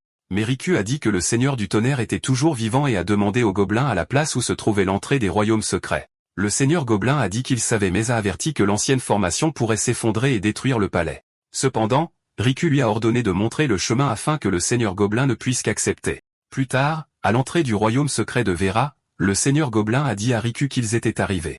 Riku lui a dit de renoncer à son trésor et de partir puisqu'il avait dit qu'il le remettrait pour sa vie. Mais le seigneur Gobelin a affirmé que le trésor était le sien, alors Riku l'a averti qu'il pouvait le prendre par la force. Voyant Riku dégainer son arme, le seigneur Gobelin a paniqué. Il a finalement cédé et a supplié d'en garder une partie, mais Riku a dit que cela dépendait de sa sincérité. Finalement, Riku a reçu 10 000 pièces d'or, la couronne du seigneur du tonnerre et le manteau du berserker. Le seigneur Gobelin a ensuite dit que c'était tout ce qu'il avait et s'est tourné pour partir, mais Riku doutait que quelqu'un d'aussi vieux ait si peu. Il a donc frappé l'oreille du seigneur Gobelin pour l'avertir. Immédiatement, le seigneur Gobelin s'est excusé d'avoir menti et a finalement donné à Riku 1 million de pièces d'or. Riku l'a alors laissé partir, et le seigneur Gobelin a exprimé à la hâte sa gratitude avant de partir. Après son départ, Riku était stupéfait car il y a quelques jours à peine, il vivait dans une pièce exiguë, mais maintenant il détenait 1 million de pièces d'or. Passant à autre chose, il se demandait comment ouvrir le royaume secret et regrettait de ne pas l'avoir demandé plus tôt. Mais lorsqu'il sortit la clé, les inscriptions de la porte commencèrent à briller. Remarquant un symbole circulaire devant lui, il se demanda s'il devait y insérer la clé. Après avoir inséré la clé, la porte s'illumina soudainement. Voyant cela, il se demanda si ce qu'il avait fait avait fonctionné. Soudain, le système a averti que le royaume était très dangereux, tout comme les seigneurs du tonnerre, mais il s'est dit qu'un grand danger signifiait une grande récompense, et il était déjà arrivé aussi loin. Sur ce, il s'avança dans la lumière et disparut à l'entrée. Pendant ce temps, à l'intérieur du château, les gobelins paniquaient alors que toute la structure tremblait violemment. Peu de temps après, le château s'est complètement effondré. Certains gobelins ont été jetés au sol par l'impact. Mais l'un d'eux remarqua soudainement que son corps changeait, et en peu de temps, il s'était transformé en humain. Alors qu'il essayait de comprendre ce qui se passait, quelqu'un lui cria de courir car le palais s'effondrait. Au même moment, le seigneur du tonnerre sentit que le royaume secret avait été rouvert. Réalisant cela, il cria avec enthousiasme. Pendant ce temps, au temple de transfert d'emploi, les joueurs ont ressenti les tremblements lorsque le palais s'est effondré. Soudain, le système a déclenché une séquence d'échappement. Il a ajouté que ceux qui réussiraient à survivre recevraient de généreuses récompenses. En entendant cela, les joueurs ont rapidement commencé à esquiver les débris qui tombaient. Alors que les joueurs s'échappaient, le système a annoncé qu'il y aurait des classements et des prix à venir.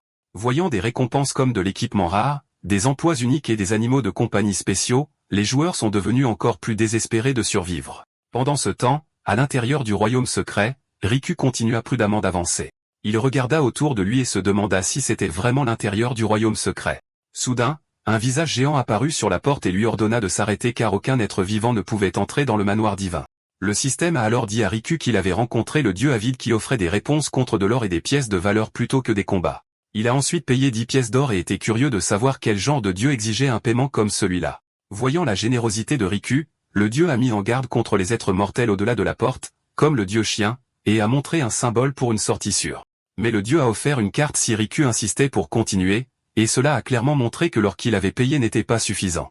Déterminé à continuer, il a payé 10 000 pièces d'or et a demandé la meilleure carte. Ainsi, le dieu a craché une carte et a affirmé que c'était la plus détaillée jamais réalisée. Lorsque Riku a déclenché la mission de chasse au trésor, la carte a révélé le nom, les traits et les faiblesses de chaque dieu comme un guide. Encouragé par cela, Riku a demandé comment il pouvait entrer dans le temple. Le dieu a alors dit qu'il ouvrirait la porte si Riku payait 100 000 pièces d'or.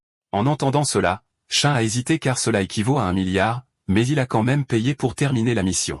Peu de temps après, la salle des dieux s'ouvrit devant lui. Avant que la porte ne se ferme, le dieu avide lui souhaita un chemin martial prospère. Alors que Riku s'aventurait plus profondément, il se souvint du fort dieu chien à proximité, alors il se déplaça prudemment. Mais la pièce était vide, alors il se demanda si la carte était fausse. Cependant, il se figea lorsqu'il entendit un hurlement lointain. Alors qu'il se retournait, il se demanda quand il était arrivé là. Mais il ne vit qu'un petit chien qui le fixait et se demanda si c'était vraiment le dieu redoutable de la carte. Pendant un moment, il pensa qu'il avait été trompé par le dieu avide. Soudain, le système lui dit que le chiot le voyait comme son maître et lui demanda s'il accepterait. Riku hésita alors car les animaux de compagnie ordinaires ne pouvaient pas se battre, et le chiot avait l'air trop faible. Alors qu'il réfléchissait, le petit chien commença à montrer sa gentillesse et lui fit se demander où il avait appris cela. Amusé, Riku accepta le faible chiot appelé Howling Sky et le nomma Tani. Quelques instants plus tard, Tani demanda des points d'expérience, ce qui le déconcerta, mais il accepta de partager. Après avoir reçu de l'expérience, Tani est monté de niveau, bien que Riku n'ait initialement remarqué aucun changement visible. Cependant, il fut décontenancé lorsque le système annonça que Tani avait acquis de nouvelles compétences. Par conséquent, Riku resta bouche bée lorsque les statistiques de Tani ont décuplé, et cela lui fit se demander si c'était un dieu déguisé. Sur ce, il a nourri Tani, car le système a dit que chaque niveau pouvait augmenter ses statistiques jusqu'à 10 fois. Comme prévu, les statistiques de Tani ont augmenté rapidement, laissant Riku émerveillé par sa puissance. Réalisant cela, Riku a dit à Tani qu'il lui donnerait tout son chi de cultivation malgré ses besoins élevés en expérience. Ensuite, Riku a demandé à Tani de se cacher pour le moment avant de continuer son voyage. Bientôt, il entendit un bruit de métal qui s'entrechoquait à proximité et s'approcha pour vérifier. Quand il est entré, un homme qui martelait a levé les yeux et a demandé qui était là. En voyant Riku, l'homme fut choqué et demanda comment un humain était entré dans le domaine des dieux. Riku devint alors rapidement prudent, mais l'homme le rassura en lui disant qu'il n'était qu'un forgeron. Ne sentant aucune hostilité, Riku expliqua que le dieu à la porte l'avait laissé entrer après avoir payé 100 000 pièces d'or. En entendant cela, le forgeron fut surpris que le type gênant soit considéré comme un dieu et dit que Riku devait être généreux. Riku admit alors qu'il ne s'attendait pas à ce qu'un dieu mente et ne soit entré qu'après avoir payé une somme énorme. Sur ce, le forgeron dit que le dieu de la porte avait simplement oublié son but. De façon inattendue, Tani sortit du corps de Riku à ce moment-là. En voyant la petite créature, le forgeron souligna qu'elle renaîtrait vraiment.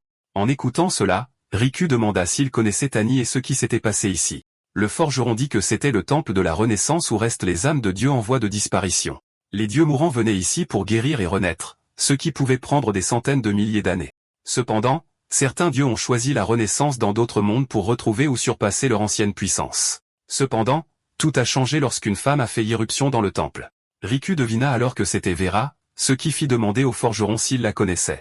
Le forgeron dit alors que le pouvoir de Vera était terrifiant, et elle força les dieux faibles à une renaissance précoce.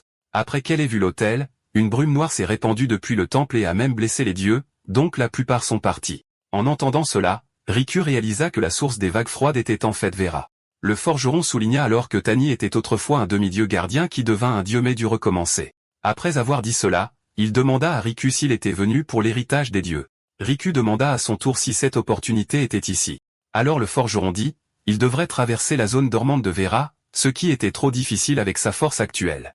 Mais puisque Riku est arrivé jusqu'ici et a dompté Tani, il proposa de forger de l'équipement s'il avait des matériaux. Riku sortit alors rapidement les matériaux qu'il avait et demanda s'ils étaient utilisables. En les voyant, le forgeron demanda si c'était tout ce qu'il avait et se demanda comment il était arrivé aussi loin. Riku dit alors immédiatement qu'il en avait plus. Alors il remit son équipement croyant qu'il deviendrait plus fort entre les mains de l'aîné. En les voyant, le forgeron fut choqué, surtout quand il reconnut la lance sacrée du dieu de la guerre parmi eux. Riku confirma que l'arme venait de la déesse de la guerre et fut surpris que le forgeron l'ait reconnue. Mais il resta sans voix quand le forgeron dit qu'il l'avait forgé lui-même.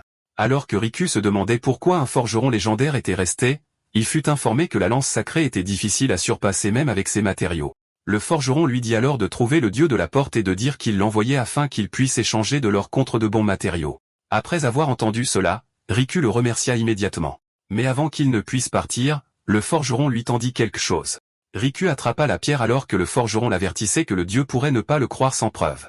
Après l'avoir remercié une fois de plus, Riku continua son chemin.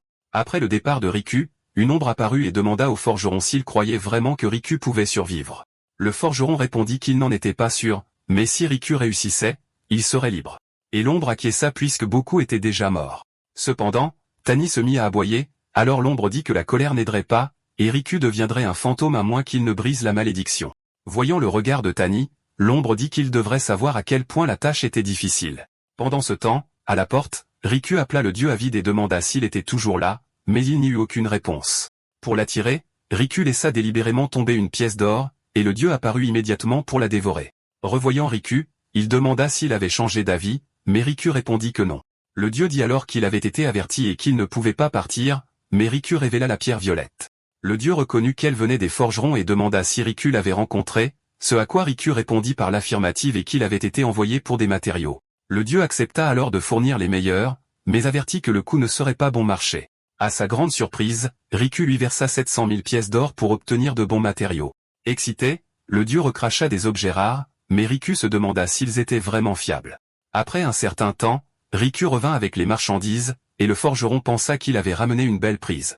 Acquiesçant, Riku dit qu'il coûtait 700 000 et qu'il les avait portés sans respirer. Alors que le fourneau s'allumait, le forgeron dit que les matériaux de Riku pourraient forger quelque chose de grand. En entendant cela, Riku proposa d'aider et dit qu'il en connaissait un peu. Sur ce, le forgeron lui permit de prendre l'un des marteaux à proximité. Riku vit alors le marteau et sut que le fait de le soulever signifiait obtenir la bénédiction du forgeron qui était le dieu de la forge. Mais dès qu'il essaya de soulever le plus gros marteau, il s'écrasa au sol à la place. Le voyant lutter, le forgeron lui conseilla de commencer avec un plus petit marteau. Mais Riku refusa et activa son bras tueur. Après que Riku ait réussi à soulever le lourd marteau, le forgeron demanda comment il avait fait. Il expliqua donc qu'il avait simplement utilisé un peu plus de force. Et une fois qu'il eut complètement soulevé le marteau, il se sentit plus léger comme s'il l'avait testé depuis le début. Sur ce, le forgeron lui dit de tremper le métal doré 100 fois. Alors Riku commença à marteler et obtint l'effet de trempe sublime qui augmenta les chances d'une meilleure qualité. Avec cela, il continua à tremper le métal. Après avoir terminé, le forgeron ne put cacher son émerveillement. Il dit que Riku avait amélioré le métal de qualité mythique, ce que même lui ne pouvait pas faire. Il proposa donc de laisser Riku s'occuper du reste. Reconnaissant, il remercia Riku pour la chance de forger avec des matériaux super mythiques et jura de faire de son mieux. Lorsque Riku déposa le marteau, son visage montra la tension de la trempe pièce après pièce. Mais le forgeron lui assura que ce n'était pas en vain car c'était sa création la plus fière. Il révéla l'ensemble divin, un casque, un masque et une plaque de défense. Après l'avoir mis, Riku fut stupéfait car il pensait autrefois que le niveau aurait été fort, mais cet équipement était d'un autre niveau. Il se demanda donc si cet équipement pouvait surpasser les dieux et vaincre Vera. Mais le forgeron l'avertit que les vrais dieux étaient hors de portée, comme le seigneur du tonnerre qui est immunisé contre les attaques physiques. Pourtant, le forgeron admit que Riku était maintenant plus fort que la plupart des dieux grâce à son équipement. Sur ce, il donna à Riku deux choix où le premier était de partir et de revenir plus fort. Alors que la deuxième option signifiait risquer sa vie pour affronter les restes fous des dieux déchus à l'intérieur. De plus, Vera dormait là et Riku devait la vaincre et briser la barrière pour pouvoir survivre. Soudain, le système lui donna une mission pour briser la barrière de Vera, mais l'échec signifiait être piégé pour toujours. Pendant ce temps, le forgeron dit qu'il ne pouvait pas supporter de perdre quelqu'un d'aussi doué que Riku, alors le choix lui appartenait seul. Riku était reconnaissant de l'aide du forgeron et savait que reculer maintenant pourrait lui coûter sa seule chance. Choisissant de continuer, il remercia le forgeron et promit de revenir. Voyant la détermination de Riku, le forgeron se demanda s'il pourrait vraiment briser la barrière de Vera et espéra qu'il survivrait. Pendant ce temps, à la surface, les joueurs étaient stupéfaits par l'effondrement de la zone de sécurité, tandis que certains réalisaient qu'ils pouvaient enfin quitter le jeu. Hantés par l'horreur de devenir des zombies, beaucoup jurèrent de ne jamais revenir et d'abandonner pour de bon après s'être déconnectés. Mais soudain, le système annonça que 10 000 survivants obtiendraient des pièces d'une valeur de 100 000, ce qui en fit choisir beaucoup de rester. Suite à cela, le système répertoria les 100 meilleurs joueurs pour des récompenses majeures, et le joueur To se classa 100e. Sachant que To régnait autrefois sur les mondes à part du jeu et ne se classait que 100e, les joueurs se demandèrent qui était en tête de liste. Peu de temps après, les principales guildes se précipitèrent pour recruter To, où Horizon offrit 1 million, Azure répondit avec 5 et Demon Fan le porta à 10. Regardant cela se dérouler, d'autres joueurs se sentirent envieux sachant que le jeu pouvait permettre à quiconque de remodeler son destin. Plus tard, le système annonça que Marie était classée 20e et Jane 19e, ce qui montrait la forte performance de la famille WoW. Pendant ce temps, à Pink City, un groupe convainc que le soutien passé de la famille WoW à la famille Lin et les rangs élevés méritait désormais un plus grand respect. Après un certain temps, le système révéla Luke de la mauvaise famille comme 5e, et Jen nota que même les familles cachées commençaient à apparaître. Après tout, la mauvaise famille était restée cachée pendant plus de 600 ans. Sur ce, Jen ordonna à son subordonné d'avertir les autres de ne pas provoquer la mauvaise famille. Soudain, Marie questionna le faible rang de Luke, mais Jen dit que le pouvoir de la mauvaise famille était inné et qu'il valait mieux le laisser tranquille. Quelques instants plus tard, le système annonça que le troisième joueur classé allait être révélé. En voyant que c'était Quinn, ils crurent qu'elle avait aussi eu une rencontre chanceuse. Après une brève pause, le système annonça qu'il était temps de révéler le meilleur joueur, et tout le monde attendit. Certains commencèrent même à spéculer sur la grande famille à laquelle le gagnant pourrait appartenir. Lorsque le panneau d'état apparut enfin, un choc se répandit dans le quartier général. Contrairement à eux, Jen et Marie s'attendaient déjà à ce résultat. D'un autre côté, Quinn fut stupéfaite quand elle vit le nom. Après tout, c'était Riku qui avait obtenu la première place. Pendant ce temps, au sein du royaume divin, Riku continua son voyage et réfléchit à la brutalité de la bataille contre les restes des dieux déchus. Il savait donc qu'il serait mort depuis longtemps sans l'équipement du forgeron. Alors qu'il avançait, il aperçut une porte devant lui et se demanda s'il était déjà arrivé. En entrant dans la pièce, il a trouvé une femme enfermée et a deviné que ce devait être Vera. Soudain, une main énorme a émergé du sol. Elle l'a frappé instantanément et lui a infligé 1000 dégâts. Choqué, Riku a utilisé son bras tueur, mais même avec un équipement divin et une défense élevée, il a quand même été blessé. Soudain, d'autres mains sont apparues dans toutes les directions. Alors Riku a rapidement dégainé son épée et a contre-attaqué. Pendant qu'il se battait, les yeux de la femme se sont lentement ouverts et l'ont identifié comme un intrus. Son nom est alors apparu sur le panneau et a confirmé qu'elle était Vera, mais son état était gravement endommagé. Sans hésitation, Riku a activé Shadow Shura, mais les attributs cachés de Vera l'ont dérouté. Soudain, des éclats d'énergie ont fusé vers lui, il a donc été forcé d'esquiver. Après cela, il a réduit la distance, mais Vera l'a senti et s'est moqué de sa furtivité comme d'une ruse insignifiante. En entendant cela, Riku a été stupéfait qu'elle puisse le voir. Quelques instants plus tard, une pression écrasante l'a frappé. Le voyant tomber, Vera a alors déclaré qu'elle allait lui montrer sa rage. Instantanément, le système a averti Riku que Vera avait scellé l'espace et que le vide qui s'effondrait le tuerait s'il ne s'échappait pas. Soudain, Vera a loué sa technique puisqu'il existait réellement dans le vide, mais elle a averti que son sort était scellé quoi qu'il arrive. Alors qu'elle levait la main, elle a crié sa mort et a déclenché une explosion massive qui a englouti Riku entier. Mais lorsque la fumée s'est dissipée, elle a été étonnée de voir une puissante barrière. Sur ce, elle lui a demandé si sa frappe ne l'avait pas tué. À son insu, son équipement lui permettait d'esquiver la mort 3 fois, mais l'une était déjà partie. Juste à ce moment-là, la pierre incrustée dans la poitrine de Vera a commencé à se fissurer, et son corps a commencé à se brouiller et à se déformer. Riku l'a alors vu hésiter et a réalisé que son corps commençait à se briser. Soudain, il s'est souvenu que sa forme actuelle était déjà gravement endommagée. Il en a donc conclu que sa dernière attaque devait avoir surchargé son système. Voyant sa chance, il a déclenché une fonction qui a transformé toutes ses statistiques en force brute. Sur ce, il s'est précipité en avant avec tout ce qu'il avait. Canalisant toute sa puissance, il a balancé son épée sur elle. Prise au dépourvu, Vera a été frappée directement dans l'estomac, puis la lame a transpercé son corps. Alors que la fissure s'étendait davantage sur sa pierre, Vera le regarda avec incrédulité et se demanda comment il possédait une telle arme. Enragée, elle a crié que les dieux devaient avoir conspiré contre elle et les a accusés de trahison. Sa fureur a déclenché une explosion de puissance et a forcé Riku à se retirer. Mais alors qu'elle criait et se demandait pourquoi tout le monde la trahissait, Riku s'est stabilisé et a préparé son épée une fois de plus. Rassemblant le reste de ses forces, il chargea à nouveau. Ainsi, il réussit à enfoncer sa lame directement dans son estomac. Cette fois, le corps de Vera a commencé à s'effriter. Sa forme s'est alors effondrée alors qu'elle tombait au sol. Regardant son corps se dissiper lentement en lumière, Riku respira fortement et murmura que c'était enfin fini. Cependant, sa vision s'est brouillée et le système l'a alerté qu'il était sur le point de mourir. À ce moment-là, il a commencé à se demander si c'est là que cela se termine aussi pour lui. D'un autre côté, Vera n'a pas pu s'empêcher de verser des larmes. Pendant ce temps, à Madu, Quinn savait que la force de Riku avait attiré l'attention, alors elle a envoyé ses gens garder sa maison sans le déranger. Pourtant, elle n'a jamais pensé que Riku deviendrait si fort et a cru qu'il pourrait un jour rivaliser avec la famille Lin. Et d'ici là, personne dans sa propre famille n'oserait s'y opposer. Pendant ce temps, à Pin City, dans la résidence où Zen et Marie ont été félicités par leur frère pour les classements qui honoraient leur famille. Cependant, Marie lui a demandé d'attendre car ils avaient des nouvelles plus importantes à partager. Ils ont ensuite partagé leurs histoires et ont révélé qu'ils avaient rencontré Riku dans le jeu. Après avoir entendu cela, leur frère a averti que l'ascension de Riku attirerait l'attention et a exhorté les familles Wu et Lin à former une alliance. Il leur a donc dit d'aller à Madu immédiatement pendant qu'il alertait la famille Lin. Pendant ce temps, dans un immeuble de grande hauteur à Pin City, un groupe s'est réuni pour discuter des derniers classements dans le jeu complet. Par conséquent, Le chef a dit que Riku était leur objectif et a demandé à Shadow d'expliquer son statut. En réponse, une jeune femme s'est levée et a commencé son rapport. Elle a expliqué que Riku était un orphelin qui aimait Queen mais a rejeté sa famille, pourtant elle l'a défendu contre les 6 clans, et bientôt leur relation a pris fin. Après cela, le chef a déclaré que les statistiques de Riku rendues publiques avaient agité les grandes familles et les puissances occidentales, donc l'équipe du dragon devait agir rapidement. Il a énuméré 3 objectifs, en commençant par la protection de Riku, puis la prise de contact pour gagner sa confiance. Il a donc envoyé Shadow se lier d'amitié secrètement avec Riku, et elle a rapidement accepté la mission. De plus, il leur a dit de surveiller les grandes familles une fois à Maju et d'éviter le chaos.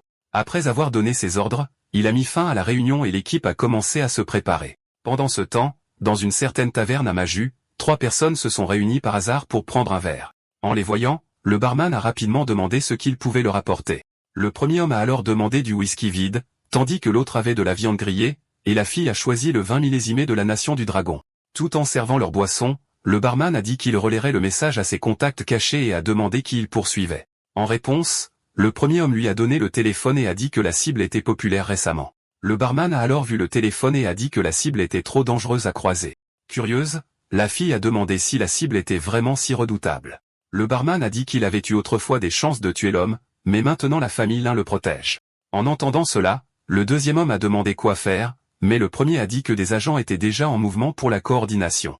Alors qu'il regardait son téléphone, il leur a rappelé que les ordres d'en haut étaient absolus. Ainsi, ils doivent effacer Riku de ce monde, même si cela signifie perdre toute leur force. Pendant ce temps, à la résidence de Riku, une voiture était garée à proximité. À l'intérieur, Queen a appris que des membres de la famille Wu avaient atterri. Ainsi, des familles du sud se dirigeaient également vers Madu, et son équipe a demandé s'ils devaient appeler l'eau. En réponse, Queen leur a ordonné de convoquer tous ceux qui étaient actuellement en réclusion. Elle a vu que de nombreuses forces étaient après Riku. De plus, elle soupçonnait que les assassins visaient également à frapper la famille Lin. Sachant cela, elle a décidé qu'il était temps de libérer les personnes qu'ils avaient gardées enfermées. Toujours dans la cellule, elle prévoyait de les utiliser comme un rappel aux autres des méthodes de la famille Lin. À ce moment-là, la fille aux cheveux roux a lentement ouvert les yeux. Peu de temps après, la porte de la cellule a été violemment ouverte de l'intérieur. Après cela, la fille est sortie nonchalamment et s'est demandé combien de temps elle avait dormi. Laissant cela de côté, elle était curieuse de savoir quelle situation intéressante Queen l'avait réveillée pour cette fois. Pendant ce temps, à l'extérieur, on a dit à Queen que la fille nommée Lily avait fait irruption et saccagé le domaine ouest, mais elle a laissé passer. Cependant, elle a été surprise d'apprendre que la famille Nan avait déménagé et a rapidement demandé combien de personnes ils avaient envoyées. Contre toute attente, Su de la famille Nan a intercepté l'appel et a dit que Riku était désormais une cible, elle est donc venue le protéger. Elle a quand même averti Queen de rester prudente, mais Queen était soulagée que Su soit sur le coup. Quoi qu'il en soit, Queen a dit à son équipe de contacter Maître Lin malgré son isolement, car l'avenir de la famille Lin était en jeu. Lorsque l'appel a été connecté, Maître Lin a demandé pourquoi elle appelait, et Queen a répondu qu'elle ne voulait pas perturber son isolement. En réponse, il a dit qu'il était au courant de la situation de Riku et lui a dit de ne pas s'inquiéter. Après tout, aucun étranger ne pouvait causer trop de problèmes sur leur territoire à Madu. Pendant ce temps, à l'aéroport ouest de Madu, une fille accompagnée de plusieurs gardes du corps est arrivée. En sortant, elle n'a pas pu s'empêcher de regarder autour d'elle avec excitation. Après tout, c'était sa première fois à Madu même si elle était déjà adulte. Cependant, quelqu'un l'a reconnue comme étant de la famille Xiao et l'a arrêtée.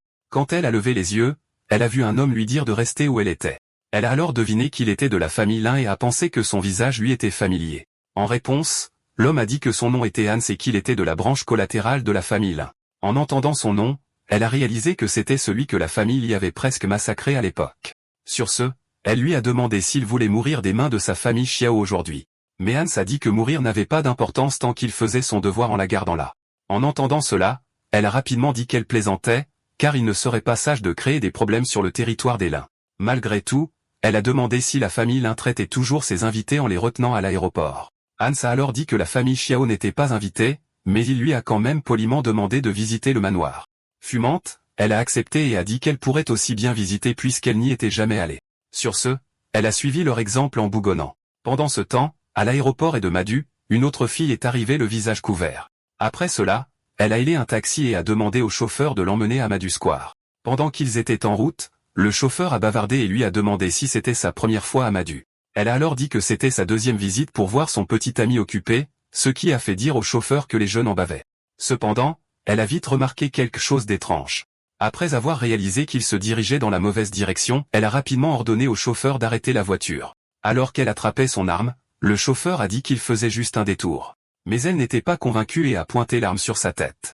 Elle l'a alors accusé d'être un faux chauffeur, alors il a révélé qu'il était Ken de la branche collatérale de la famille Lin.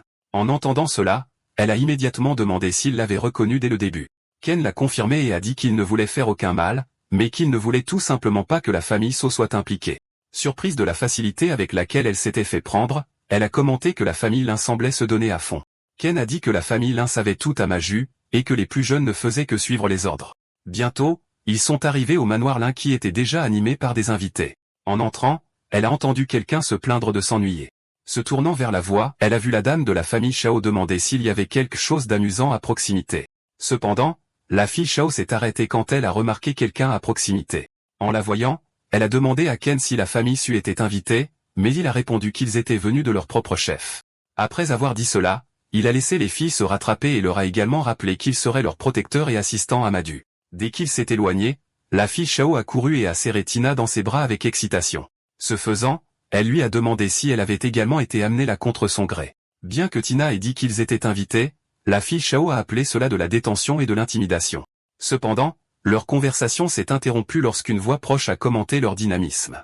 Alors que Marie disait qu'elle pensait que seule leur famille était invitée, Tina était surprise de les voir. Alors qu'elles étaient assises, Marie a dit qu'elle connaissait Mia de la famille Shao et la talentueuse Tina de la famille Su, mais elle était surprise que la famille Su ait laissé Tina sortir. Mais Tina a seulement dit qu'ils étaient tous venus pour la même raison et a demandé si la famille Wu partagerait des informations.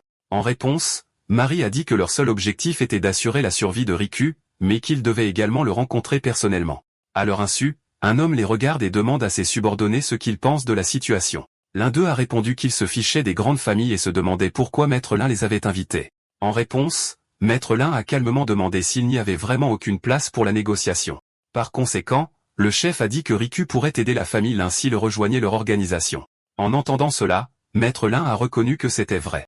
Mais en tapotant sur sa montre, il a ajouté que ce n'étaient pas les principaux problèmes en jeu. Bientôt, un écran holographique a montré des images de surveillance et le visage du chef s'est durci. Maître Lin a alors dit que plusieurs intrus s'étaient présentés à Modu et avaient pour but de tuer Riku. Mais le plus troublant était que des familles recluses étaient entrées dans la ville et qu'ils ne pouvaient pas les retenir. Comprenant la gravité de la situation, le chef s'est immédiatement incliné. Il a ensuite dit à Shadow de garder Riku et a demandé à Spirit Monkey de demander des renforts. En entendant cela, Shadow et Spirit Monkey ont répondu à l'unisson. Satisfait, Maître Lin a salué la rapidité de la réponse du chef et a laissé l'affaire entre ses mains. Pendant ce temps, Riku a finalement repris conscience et s'est demandé où il était. Alors que sa mémoire revenait, il se souvenait de son intense bataille avec Vera. Cependant, ce qu'il a vu ensuite l'a choqué. Les blessures sur sa main avaient disparu, et cela lui a fait se demander s'il était déjà mort. Pendant ce temps, au manoir Lin, les invités paniquaient quand quelqu'un a crié que quelqu'un était en train de mourir. Ken est arrivé immédiatement et a exigé de savoir ce qui s'était passé. Un homme a blâmé un autre pour une querelle sanglante, mais l'accusé a juré que sa famille ne s'abaisserait pas aussi bas. D'autres invités ont également commencé à douter de la famille Lin après avoir été enfermés pour leur sécurité, mais quelqu'un venait de mourir. Contre toute attente, un homme est soudainement apparu et a frappé les personnes qui se battaient. Après cela, il a dit à Ken que Maître Lin l'avait mis en charge, mais Ken a demandé qui il était. Alors l'homme s'est présenté comme Shenmue du Dragon Group. Bien que Ken ait été surpris par son arrivée, Ken a tout de même ordonné que le domaine soit scellé et que les invités soient comptés. Le subordonné de Ken a ensuite énuméré les familles, et il a été choqué que Tina, Mia et les frères et sœurs Wu aient disparu. Sur ce, il s'est incliné devant Shenmue car une famille s'était échappée et a proposé de la poursuivre, mais Shenmue n'y a vu aucun besoin. Il a expliqué que toutes les familles étaient venues pour un seul objectif, alors le groupe de dragons a envoyé quelqu'un, et leur travail était de sécuriser la zone maintenant. Pendant ce temps, à l'extérieur, Mia était choquée qu'il se soit échappé, mais Jen l'a averti de ne pas se réjouir car Riku était difficile à joindre. Il a également ajouté que certains pourraient même tenter de le tuer. En entendant cela, elle lui a demandé s'il pensait qu'elle était venue le tuer, et Jen a répondu que ce n'était pas impossible. Fâchée, Mia l'a traité de bâtard, mais Tina lui a couvert la bouche après avoir senti quelque chose à proximité. Sur ce, le groupe s'est tu. Quelques instants plus tard, ils ont escaladé les murs et ont atteint le toit. Là, ils ont entendu des gens se précipiter pour envoyer des renforts à Queen. En entendant cela, Marie a paniqué, mais Jen a dit que Queen était probablement en sécurité et qu'il devrait rester caché pour le moment. Mais Mei a également convenu que la situation était problématique et a activé son appareil.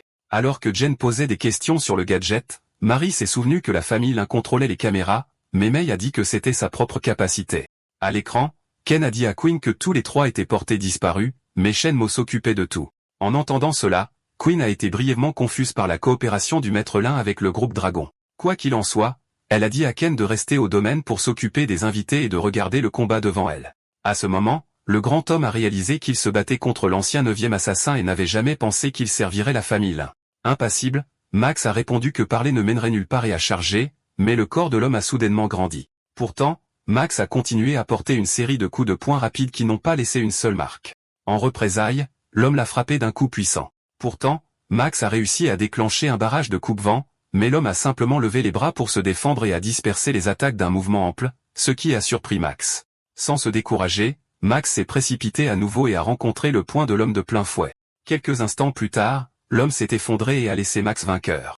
En voyant cela, Queen a fait l'éloge de Max, mais il a simplement dit qu'il ne faisait que son devoir. Avant qu'il ne puisse se ressaisir, une voix s'est moquée de la force supposée de la famille Lin. En entendant cela, Queen et Max se sont tournés vers la voix. Alors que les assassins approchaient, leur chef a ricané en disant que la mission était plus facile que prévu. Mais avant qu'ils ne puissent faire un autre pas, une silhouette est descendue d'en haut. Ainsi, Lily l'a facilement claqué au sol. Après cela, elle les a traités de bande de petites frappes, mais elle les a regardés et a demandé qu'ils ne meurent pas trop vite. Pendant ce temps, Jen a été choquée de voir Lily à l'écran et que Queen l'avait laissée partir. En entendant cela, Mia a demandé si elle était vraiment si forte puisqu'elle n'avait l'air que d'avoir 14 ans. Mais Jen a dit qu'elle était en fait dans la quarantaine alors qu'elle était figée dans la jeunesse et surtout endormie. En entendant cela, Mia a demandé si Lily était la même survivante solitaire de la famille semi-reclusive. Zen a confirmé que Lily avait anéanti son clan, il n'a donc jamais pensé que la famille Lin pourrait la contrôler. Pendant ce temps, Lily a jeté un coup d'œil autour d'elle et a été déçue que le combat se soit terminé avant qu'elle ne soit satisfaite. Mais soudain, un couteau a sifflé dans l'air et lui a entaillé le visage. Elle s'est ensuite tournée vers la direction de l'attaque et a été intriguée de voir deux nouveaux adversaires.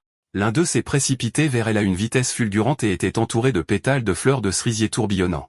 En voyant cela, Lily a qualifié ce mouvement de simple truc fantaisiste et a tendu la main pour attraper la jeune fille par le cou. Cependant, la jeune fille n'a fait qu'esquisser un sourire méchant. Soudain, son corps s'est dissous en pétales. Suite à cela, elle est apparue derrière Lily et l'a poignardée. Ailleurs dans le royaume, Riku a continué à errer sans but. Soudain, il a remarqué une silhouette à proximité. En la voyant, il a immédiatement reconnu qui elle était. Mais soudain, ses yeux se sont ouverts et une lumière aveuglante a jailli. À cause de cela, il a été forcé de se réveiller. Se vérifiant, il a été soulagé de constater qu'il était de retour dans la réalité et en vie. Mais son soulagement s'est transformé en confusion lorsqu'il a senti quelque chose de lourd peser sur lui. En baissant les yeux, il a été stupéfait de voir que c'était Vera. Pendant ce temps, Mia et les autres ont remarqué le silence et se sont demandé si Lily avait été vaincue si facilement. En réalité, Lily avait bel et bien été poignardée dans le dos. La jeune fille s'est alors moquée de son arrogance et a déclaré que la force seule ne la rendait pas invincible. Cependant, le dos blessé de Lily a tremblé anormalement alors qu'elle commentait calmement le parfum de pétales de la jeune fille.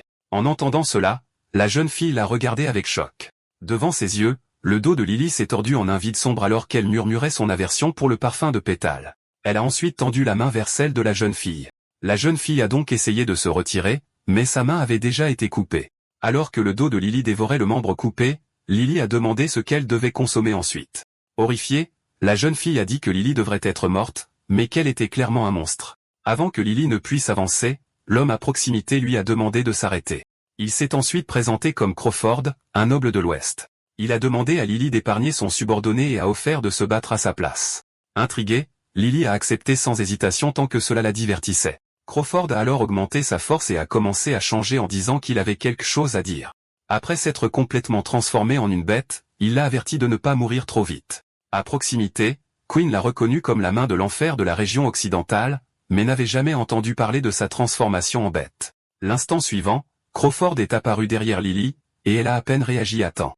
Par conséquent, il a réussi à lui donner un coup de pied puissant qu'il a envoyé voler dans les airs.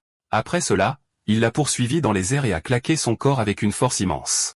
En conséquence, elle a été clouée au sol, mais il a continué à charger vers elle et a créé un impact violent qui a secoué les environs. Après cela, il a dit que c'était malheureux pour elle car il était clairement plus fort. De façon inattendue, il l'a entendu convenir que c'était en effet dommage. En se retournant, il a vu Lily charger sur lui en disant qu'il avait presque eu une chance de la tuer. Mais maintenant, elle enfonce facilement son poing directement dans son dos. Serrant son cœur dans sa main, elle a déclaré que sa chance de la tuer était déjà passée. Bientôt, le cri de Crawford a résonné dans les environs. En voyant cela, Les assassins restants ont paniqué et ont commencé à fuir.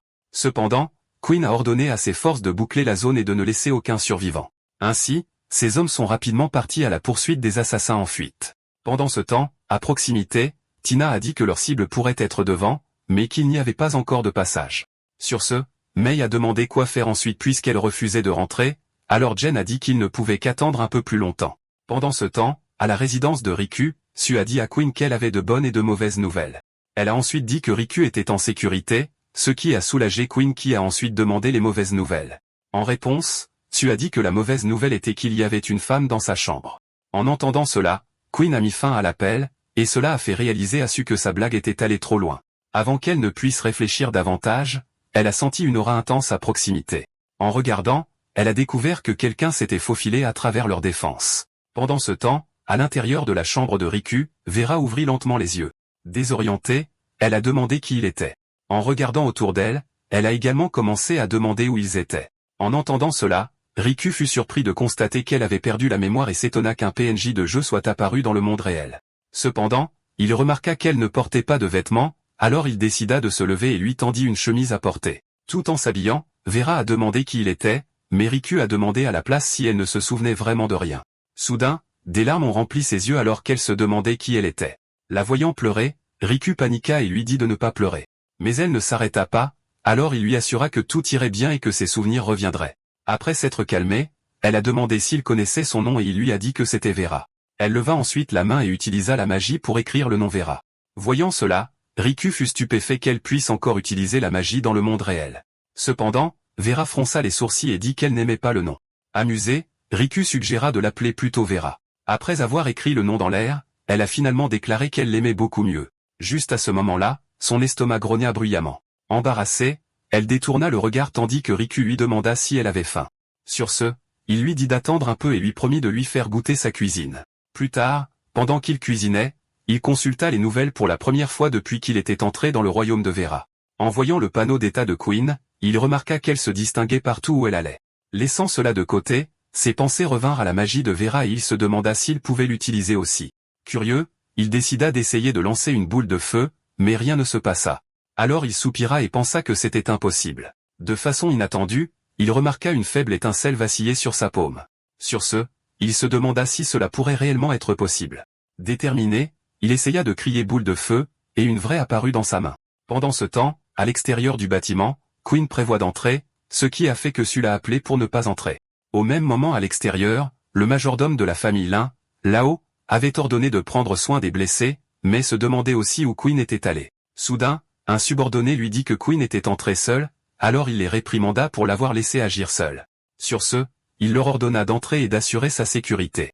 Après leur départ, Lo se demanda ce que Riku cachait puisqu'il avait déjà causé des problèmes à la famille Lin auparavant. Mais soudain, Lily s'approcha et demanda où était Quinn. Alors il dit que Quinn était entré et demanda à Lily de la trouver, ce à quoi Lily accepta. Pendant ce temps, à l'intérieur, Quinn tapotait son bras avec impatience. Elle pensa ensuite qu'elle risquait toute leur famille pour Riku, et pourtant il cachait une femme à la maison.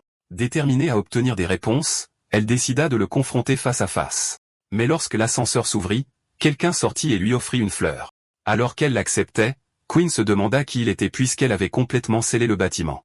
Mais l'homme enleva lentement son chapeau et la salua à nouveau en le jetant. En voyant son visage, elle réalisa finalement que c'était Crawford, mais il était censé être mort. Crawford expliqua ensuite que la main de l'enfer n'était pas une seule personne et qu'il n'était pas aussi faible que les autres clones.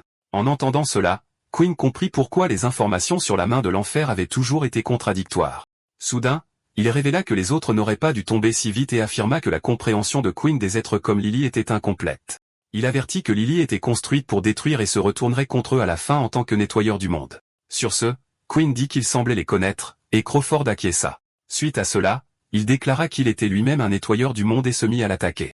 Voyant son énorme main se rapprocher, Quinn se figea sous le choc. Mais Lily arriva juste à temps et avertit Quinn de faire attention. Sur ce, elle encaissa le plein impact du coup et fut envoyée voler. Immédiatement, Quinn se précipita pour l'attraper et lui demanda si elle allait bien, mais Lily la pressa juste de s'échapper car Crawford était trop dangereux. Cependant, Crawford leva la main et demanda s'il pensait pouvoir s'échapper.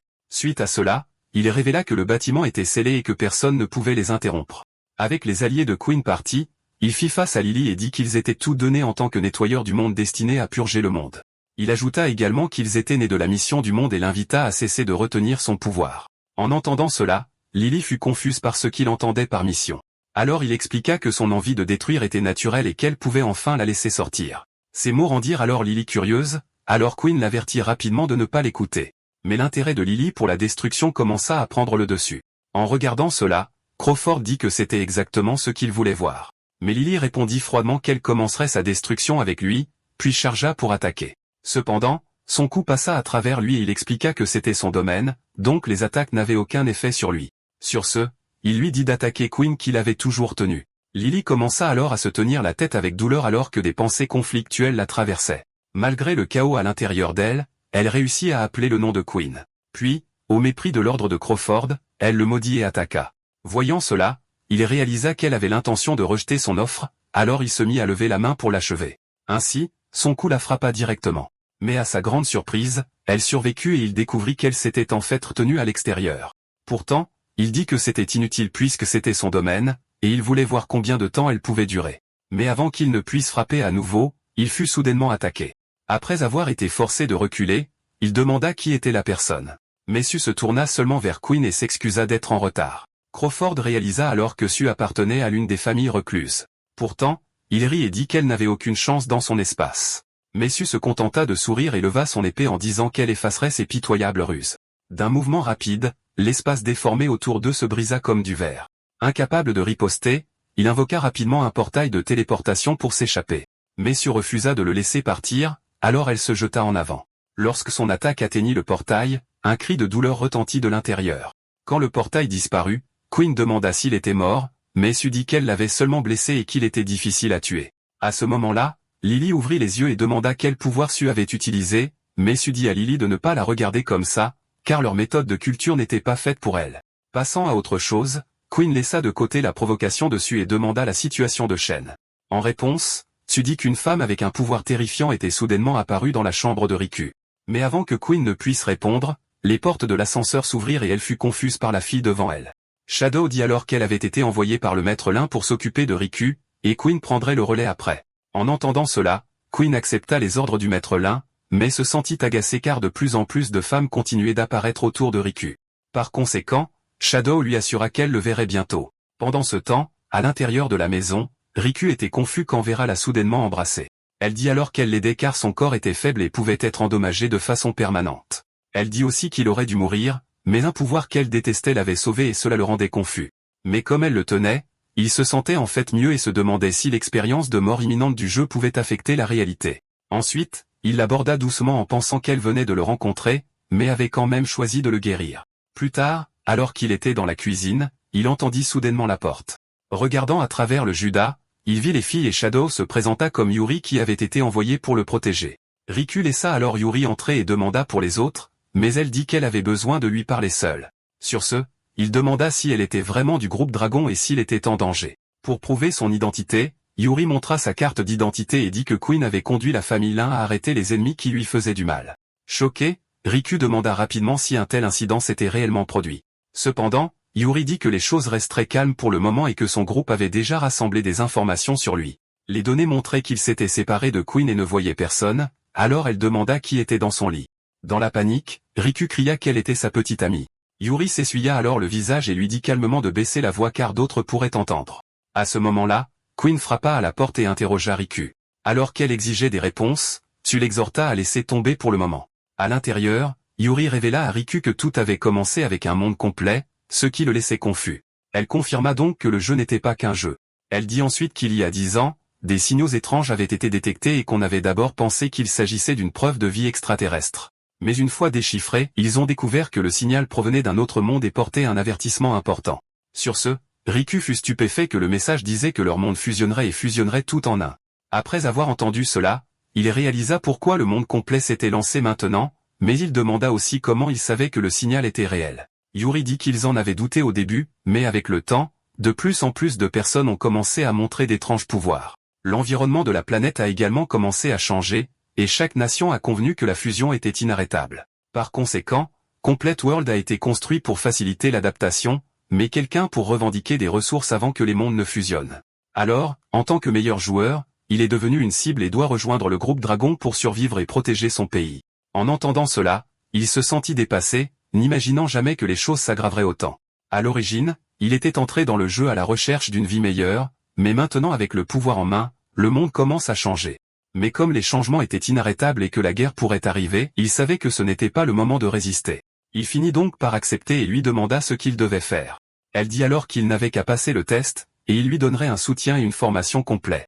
Elle lui dit aussi de rester proche et d'éviter de rejoindre une famille, même s'il pouvait encore interagir avec elle. Après avoir compris cela, il promit d'être prudent et la remercia de lui avoir montré la vérité. Cependant, il lui demanda du temps pour décider comment expliquer l'origine de Vera, mais elle dit qu'il n'y avait pas d'urgence et qu'il devrait réfléchir à la façon de l'expliquer à son ex-petite amie. La mention de cela lui fit alors se souvenir du visage en colère de Queen qu'il avait presque oublié. En y réfléchissant, il demanda à Yuri comment son statut se comparait aux grandes familles une fois qu'il aurait rejoint le groupe Dragon. Elle dit alors que le groupe Dragon supervise les familles, alors maintenant il peut lui parler d'égal à égal. En entendant cela, il se sentit quelque peu soulagé. Mais soudain, Vera se réveilla. Immédiatement, elle dit qu'elle a faim, ce qui le surprend car elle venait de manger. Alors qu'il hésitait, Yuri lui dit d'appeler s'il avait besoin de quoi que ce soit car elle attendrait dehors. Mais en partant, elle dit à son capitaine que la vidéo avait été envoyée et de comparer rapidement les données de Vera. Plus tard, alors que Riku cuisinait, Queen l'appela. Quand il répondit, elle lui demanda d'ouvrir la porte et dit que cela faisait longtemps qu'elle n'avait pas goûté à sa cuisine. Après être entrée, elle commença à aider et lui rappela que la sauce piquante était épuisée. Elle lui dit alors qu'il y avait une nouvelle bouteille dans le coin droit du réfrigérateur. Quand il vérifia et la vit, il fut surpris. Alors il lui demanda comment elle le savait. Tout en coupant, elle dit que c'était une habitude après avoir vécu ensemble pendant 3 ans, et elle avait seulement vérifié sa chambre pour la sécurité. Elle remarqua ensuite le réfrigérateur vide, la cuisine grasse et les vêtements froissés comme si sa vie ne semblait pas bien se passer. En entendant cela, il répondit qu'il n'y était tout simplement pas encore habitué. Alors que la poêle chauffait, il demanda si ce que Yuri avait dit était vrai. Elle confirma alors que plusieurs puissants assassins occidentaux étaient apparus et que la famille Lin avait subi des pertes. Cependant, elle dit de ne pas se sentir coupable car le maître Lin avait eu tort de l'utiliser comme appât auparavant. En entendant cela, il dit qu'il ne voulait pas en parler car tout cela appartenait au passé. Pourtant, elle lui rappela que le monde était en train de changer et que l'avenir de la famille Lin était incertain. Alors qu'elle se rapprochait, elle dit qu'elle voulait être égoïste. Sur ce, elle l'embrassa et lui murmura à l'oreille qu'elle l'avait choisi lui plutôt que la famille Lin. Mais il dit que le maître Lin ne serait pas d'accord et qu'elle avait un devoir en tant que fille aînée de la famille Lin. Elle confessa alors qu'elle ne voulait rien et que chaque version d'elle était réelle. En entendant cela, il sut qu'elle était sincère car elle pouvait être gâtée avec lui mais toujours rationnelle en tant que fille de la famille Lin. Par conséquent, il dit qu'il soutiendrait son choix mais ne rejoindrait pas la famille Lin. Quoi qu'il en soit, elle accepta de l'écouter. Mettant cela de côté, elle l'exhorta alors à lui dire ce qui se passait avec la femme dans sa chambre. Plus tard, ils commencèrent à préparer le repas pendant que Vera attendait avec impatience. Soudain, Queen vit que Vera était passée d'adolescente à enfant, mais Riku n'avait aucune idée pourquoi. Mettant cela de côté, il dit à Queen d'arrêter de regarder car il ne ferait jamais rien d'inapproprié à une petite fille. Après le repas, Queen aida à nettoyer le visage de Vera car elle était pleine et sale à cause de la nourriture. À ce moment-là, Yuri a dit que leur équipe arriverait bientôt, alors Riku devrait se préparer, ce qu'il a accepté. Mais Yuri a dit qu'ils avaient des affaires privées à discuter, alors sa petite amie devrait d'abord emmener Vera. Mais Riku a averti Yuri de ne pas écouter aux portes s'ils devaient travailler ensemble, et elle a admis que cela ne se reproduirait plus. Après, Riku a dit à Vera de sortir un moment avec Queen, mais elle a refusé et l'a serré fort dans ses bras. Alors que Queen bougonnait dehors, il a gentiment dit à Vera d'être obéissante et a promis de cuisiner quelque chose de délicieux. Malgré tout, elle a refusé et a commencé à libérer son pouvoir. Sentant cela, Yuri a immédiatement demandé ce qui se passait. Cependant, Riku a rapidement calmé Vera en la laissant rester à l'intérieur, mais Yuri se demandait si l'étrange énergie venait d'elle. Quoi qu'il en soit, Riku a demandé si Vera pouvait rester car écouter sous sa forme actuelle ne devrait pas poser de problème. Cependant, Yuri a dit que si Vera entendait quelque chose de confidentiel, elle devait rester sous surveillance et révéler son identité. Sans autre choix, Riku a décidé de révéler la véritable identité de Vera et espérer qu'il ne serait pas trop choqué. Peu de temps après, l'équipe de Yuri est finalement arrivée. Le chef a dit qu'il s'appelait Peter et derrière lui se trouvait Théo avec un capuchon et Logan avec une coupe d'équipage. Alors qu'ils se serraient la main, Riku a dit que Yuri l'avait informé et a demandé à Peter de partager quelque chose de nouveau. Voyant à quelle vitesse Riku s'adaptait, Peter a décidé de ne plus perdre de temps. Il a ensuite expliqué que les capacités surnaturelles étaient classées comme 3e ordre, 2e ordre, 1er ordre, super rang et catastrophe. De ce fait, chaque membre de leur équipe possédait des capacités de niveau catastrophe, au moins pour l'instant. Cependant, cela a amené Riku à se demander ce que Peter voulait dire par pour l'instant. Peter a ensuite dit que les pouvoirs au-delà de la catastrophe sont supprimés, et les familles anciennes restent silencieuses pour maintenir la paix. En entendant cela, Riku a posé des questions sur les pouvoirs au-delà de la catastrophe et sur qui soutenait le groupe Dragon et les liens occidentaux. Cependant, Peter a dit que les questions de Riku impliquaient des secrets profonds, il devait donc d'abord répondre honnêtement aux leurs. Il a ensuite dit qu'il n'avait trouvé aucun enregistrement de Vera et a demandé qui elle était vraiment. En réponse, Riku a révélé que Vera ne venait pas de ce monde. Il a dit que dans le monde complet, il avait combattu Vera dans un temple pour revendiquer l'héritage du dieu. Elle était la déesse terrifiante du hall, et il est mort en la combattant. Mais quand il s'est réveillé plus tard, il a découvert que Vera était apparue d'une manière ou d'une autre à l'intérieur de sa chambre de jeu. En entendant cela, Peter a été stupéfait d'apprendre que Vera était une divinité, et n'avait jamais imaginé que de tels êtres descendraient ainsi. Mais Riku a ajouté que l'utilisation de cette énergie semble changer son corps et sa personnalité. Après avoir compris cela, Peter a conclu que la fusion entre les mondes était déjà plus profonde qu'il ne l'avait prévu. Il a donc dit à Yuri de contacter immédiatement le siège, et elle a rapidement accepté. Après cela, Peter a continué à lui dire que les membres les plus forts des familles recluses comptent sur la culture, tandis que les personnes sans talent sont mises de côté.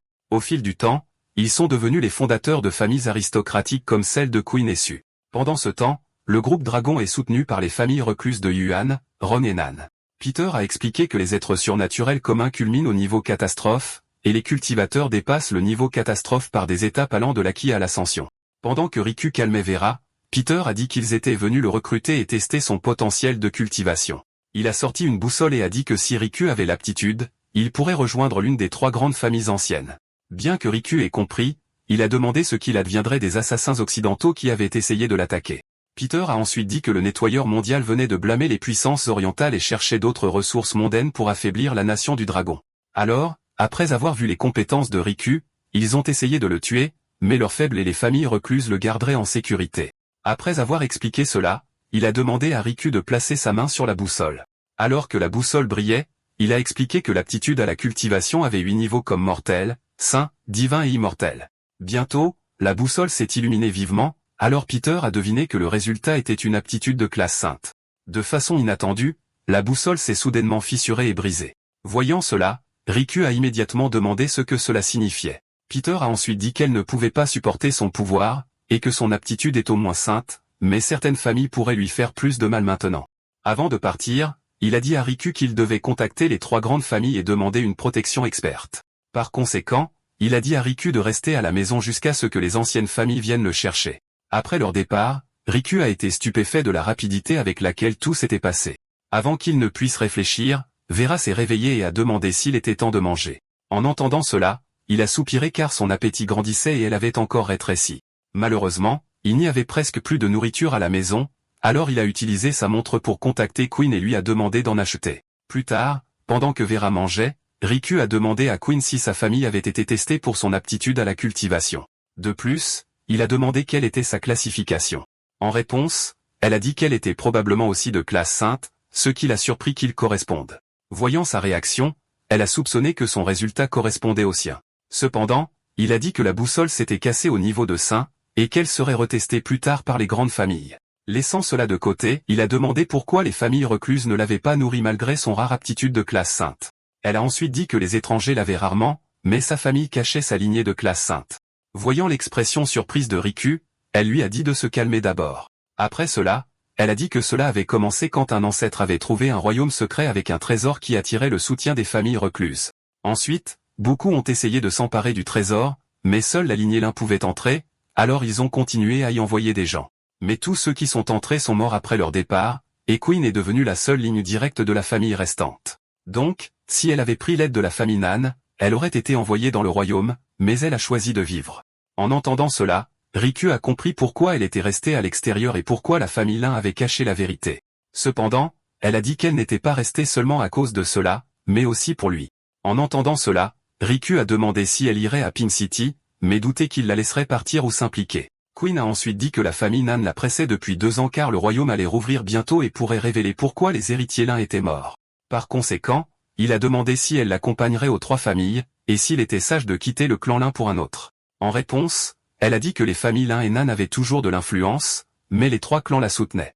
Laissant cela de côté, Il a ensuite demandé ce qu'était exactement le trésor dans le royaume secret de la famille Lin. En réponse, elle a dit que c'était un médicament spirituel qui pouvait prolonger la vie sans limite. Après avoir compris cela, il s'est levé et a demandé comment elle partirait avec lui alors que les membres du clan Lin observaient de tous les côtés. Mais Queen a dit qu'elle pouvait toujours partir en se faisant passer pour une invitée de la famille Wu, et qu'elle avait une carte cachée à jouer. Cependant, Vera s'est jetée dans les bras de Riku, alors il lui a rappelé qu'elle venait de manger. Voyant cela, Queen a fait la moue et Riku s'est senti impuissant qu'elle soit jalouse d'un enfant. En réponse, elle lui a rappelé qu'il ne lui avait toujours pas parlé de l'origine de Vera. Riku a admis qu'il avait presque oublié. Après un moment, elle a finalement appris que Vera était un PNJ et que Riku pouvait utiliser la magie du jeu dans la vraie vie. Mais il lui a dit de garder le secret car il n'avait même pas dit au groupe Dragon qu'il pouvait utiliser la magie. En entendant cela, elle est devenue curieuse et a demandé si elle pouvait la voir. Acceptant sa requête, il entreprit de conjurer le feu de sa main. Voyant cela, elle fit remarquer qu'il avait maîtrisé la puissance de ce monde et demanda s'il pouvait aussi invoquer de l'équipement. Réalisant qu'il n'avait jamais essayé cela auparavant, Riku leva la main et se concentra. Bientôt, un portail apparut et il pensa à son équipement divin qui pourrait l'aider dans la réalité. Peu de temps après, il s'exclama que l'invocation avait fonctionné plus qu'une épée émergea du portail. Cependant, il vit sa lance apparaître mais elle était brisée, ce qui signifie que cela n'a pas complètement fonctionné. Et bien que l'équipement divin puisse se soigner, il se demanda combien de temps cela prendrait. Sur ce, Queen dit que les trois familles pourraient probablement le restaurer, et maintenant il savait que le monde complet pouvait traverser la réalité. Ainsi, leur objectif était désormais clair, à savoir atteindre le cœur de la famille et augmenter leur pouvoir dans le jeu. Pendant ce temps, à l'extérieur, Lao apprit que Queen était avec Riku et que le groupe Dragon était proche. En entendant cela, il ordonna simplement à ses hommes de rester en attente. Au même moment, le groupe de Zen fut aperçu se précipitant vers le bâtiment. Lorsque Lao les remarqua, il les confronta immédiatement et leur demanda ce qu'ils faisaient. Réalisant que c'était Lao, Mei expliqua rapidement qu'il ne voulait faire aucun mal. Lao l'accepta, mais dit qu'il devrait être au manoir Lin et non ici. Zen dit alors que Lao devrait connaître leur objectif, et qu'il voulait juste parler à Riku. En réponse, Lao acquiesça mais dit que le groupe Dragon était proche, donc il n'interviendrait pas si la paix était maintenue. En entendant cela, Jen fut choqué que le groupe Dragon soit arrivé inaperçu. Non loin de là, un homme apparut soudainement et dit que la famille Lin conservait toujours sa grandeur. Ignorant la tension, il demanda où était Riku. Le voyant, Lao demanda s'il était de la famille du, mais l'homme dit juste qu'il avait entendu parler de lui. Il dit que Lao était proche de la formation du noyau mais restait un majordome Lin et avait même refusé la mauvaise famille. Alors que l'homme tira son épée, il qualifia la décision de Lao d'insensé. Néanmoins, il révéla qu'il était Shine de la famille du et dit à Lao de lui remettre Riku rapidement car leur patriarche le voulait. Lao savait que la famille du était agressive, alors il dit que l'affaire le dépassait et dit à Shine de parler aux familles de l'étage. En entendant cela, Shine s'envola vers le bâtiment ne voulant pas que les grandes familles agissent en premier. Avant qu'il ne puisse avancer davantage, une voix du toit lui demanda de s'arrêter. Un moine descendit et dit que l'abbé du temple Bao voulait rencontrer Riku. En entendant cela, Shine ricana, demandant si leur silence avait rendu les autres assez audacieux pour bloquer la famille du. Avec cela, les deux s'affrontèrent. Bien que le moine ait bloqué la première frappe, Shine leva à nouveau son épée, de sorte que sa barrière fut complètement brisée. Alors que le moine s'écrasait au sol, Shine atterrit également après lui. Soudain, une autre personne apparut d'en haut et loua les compétences de Shine. Après cela, il descendit et vit que le bol du moine était spécial, bien que le moine soit faible. Ceci étant dit, il commença à souligner que l'ambiance devenait animée et devina qu'ils étaient tous là pour Riku. Pendant ce temps, Lao devint tendu alors que d'autres familles cachées arrivaient et il s'interrogea sur leur intention. Mais soudain, une voix dit que le groupe Dragon prendrait les choses en main, et que toute objection devait suivre les anciennes règles. Se tournant vers la source, ils virent Yuri déclarer que quiconque cherchait à négocier devrait d'abord l'affronter. En entendant cela, Shine dit directement qu'il avait longtemps entendu parler de la force du groupe Dragon mais ne l'avait jamais affronté lui-même. Alors sans hésitation, il chargea et frappa Yuri. Cependant, son attaque fut déviée par sa lance, et la force de sa contre-attaque le fit cracher du sang. Elle lança ensuite sa lance en l'air, et elle vola droit vers son corps. En conséquence, Shine s'effondra sur le sol. Pourtant, Yuri retira calmement sa lance et leur dit de ne pas s'inquiéter car elle avait délibérément visé loin des points vitaux. Avec un regard ferme, elle regarda ensuite autour d'elle et demanda qui serait le prochain. Mais quand elle dit cela, les autres se turent et se regardèrent. Comme personne d'autre ne s'avança, elle leur ordonna de déguerpir rapidement et d'éviter de semer le trouble. Cependant, quelqu'un l'interpella et fit remarquer que son tempérament était toujours le même. Alors qu'elle se retournait, l'homme dit qu'il se fichait du groupe Dragon et qu'il prévoyait de les tester lui-même. En entendant cela, elle le reconnut rapidement comme un membre de la famille Wang. Pendant ce temps, Lao se souvint que la famille Wang avait autrefois promis le mariage au clan Shaya, puis s'était retourné contre le clan Shaya après sa chute et l'avait revendiqué. Ainsi, beaucoup pensent que la famille Wang était derrière le massacre et en tant que seul survivant, Yuri rejoignit le groupe Dragon et chercha des preuves mais n'en trouva aucune. Yuri demanda alors à Zain s'il avait l'intention de mourir ici, car le tuer maintenant n'aurait aucune conséquence, mais Zain se contenta de rire et de sauter en avant. Alors qu'il s'approchait d'elle, il dit moqueusement qu'elle était toute seule. Par conséquent, il se demanda si elle pensait vraiment pouvoir le tuer. Voyant son attaque, Yuri leva rapidement sa lance, mais la force derrière sa frappe était si forte qu'elle fut repoussée. De plus, elle vit qu'il avait atteint l'âme naissante malgré un faible talent et demanda quelle sorcellerie il avait utilisée, mais Zain se contenta de ricaner et demanda si le groupe Dragon s'appuyait toujours sur des preuves. Déclenché par ces mots, Yuri riposta avec sa lance et cria qu'elle trouverait la vérité. Alors qu'elle chargeait vers lui, elle jura qu'une fois qu'elle l'aurait fait, elle ferait enterrer toute la famille Wang avec lui. Mais Zain resta ferme et commença à invoquer de la magie dans sa main. En utilisant cela, il se heurte à la lance de Yuri. Et même s'il n'utilise que sa main, son pouvoir parvint à repousser son arme. Voyant cela, il commença à commenter que la force du groupe Dragon n'avait rien de spécial après tout. En entendant cela, Yuri expira brusquement et murmura qu'elle avait voulu lui soutirer des informations, mais cela ne semblait plus nécessaire. Sur ce, elle invoqua ses clones et déclara qu'elle allait le faire tomber. En un instant, Zain fut encerclé. Yuri et ses clones attaquèrent alors de tous les côtés. Et d'un seul coup rapide, elle balança sa lance et frappa Zain à l'estomac. En conséquence, il fut envoyé s'écraser au sol. Tout en toussant, Zain la traita de folle mais ajouta qu'il était encore plus fou. Par conséquent, il commença à rassembler toutes ses forces restantes. Voyant cela, ces hommes réalisèrent qu'il allait brûler ses âmes naissantes, alors ils s'enfuirent alors que Zain se préparait à exploser. D'un autre côté, Yuri se stabilisa et se moqua de Zain pour avoir gaspillé son pouvoir, puis pensa que sa famille était vraiment méchante. Voulant prouver son point, elle invoqua son pouvoir de dragon pour lui faire voir la différence entre eux. Voyant cela, Zain fut stupéfait car il avait consommé de nombreuses âmes pour atteindre l'âme naissante, et pourtant elle avança avec facilité. En entendant cela, Yuri chargea et dit que son pouvoir était souillé par des moyens pervers. Avec la force de son dragon, elle le frappa et dit qu'il n'était même pas digne d'être son ennemi. Témoin de cela, Lao fut stupéfait par son pouvoir et se demanda si tous les membres du groupe Dragon étaient comme elle. Pendant ce temps, à l'appartement de Riku, Peter fut surpris d'apprendre que Queen voulait aussi aller à Pink City. En entendant cela, Queen demanda s'il y avait un problème à ce qu'elle y aille. Peter a vu qu'il ne pouvait pas l'arrêter, alors il l'a juste averti de ne pas perturber leur mission. Après cela, il a appelé son collègue pour vérifier l'enquête. Monkey a alors dit qu'il avait rencontré tout le monde et vérifié la croissance de Riku et constaté que toutes les données correspondaient. Satisfait de cela, Peter lui a dit de rester caché et a dit qu'il enverrait quelqu'un dans le jeu si nécessaire. Au même moment, Maître Lin a appelé Queen et a dit que le royaume secret s'ouvrait, alors il s'est enquis de ses plans. Queen a alors dit de ne pas s'inquiéter puisque Sue et Lily se joindraient, et elle espérait renouer avec Riku maintenant qu'il penchait vers la famille Lin. Elle prévoyait également de rendre visite à la famille Wu, leurs alliés de longue date, et de confirmer leur position de première main. Sur ce, Maître Lin a accepté son plan et a dit qu'il faisait confiance à son jugement. Mais en entendant à quel point il l'approuvait facilement, Queen fut agréablement surprise. Après un certain temps, Peter a dit à tout le monde de partir. Plus tard dans la voiture, Riku a demandé si Yuri était blessé, mais elle a calmement dit que c'était normal. En entendant cela, Peter a dit que Yuri avait trouvé son égal, mais ce n'était que des contretemps mineurs. Après tout, tout dans ce monde était encore sous leur contrôle. Le lendemain, ils sont finalement arrivés au bâtiment de la Nation Dragon à Pink City. Après avoir pris l'ascenseur, un homme du nom de les a accueillis. Après cela, il s'est présenté comme Yona et lui a souhaité la bienvenue dans leur monde. En entendant cela, Riku a dit qu'il avait en fait de nombreux doutes. Yona a alors dit que les réponses viendraient. Mais pour l'instant, Riku devait rester à Pink City jusqu'à ce qu'il rencontre les trois familles. De plus, la place de Riku était prête, et il obtiendrait la meilleure chambre de jeu puisque Complete World restait actif. Avec cela, il pourrait continuer à améliorer sa force dans ce monde.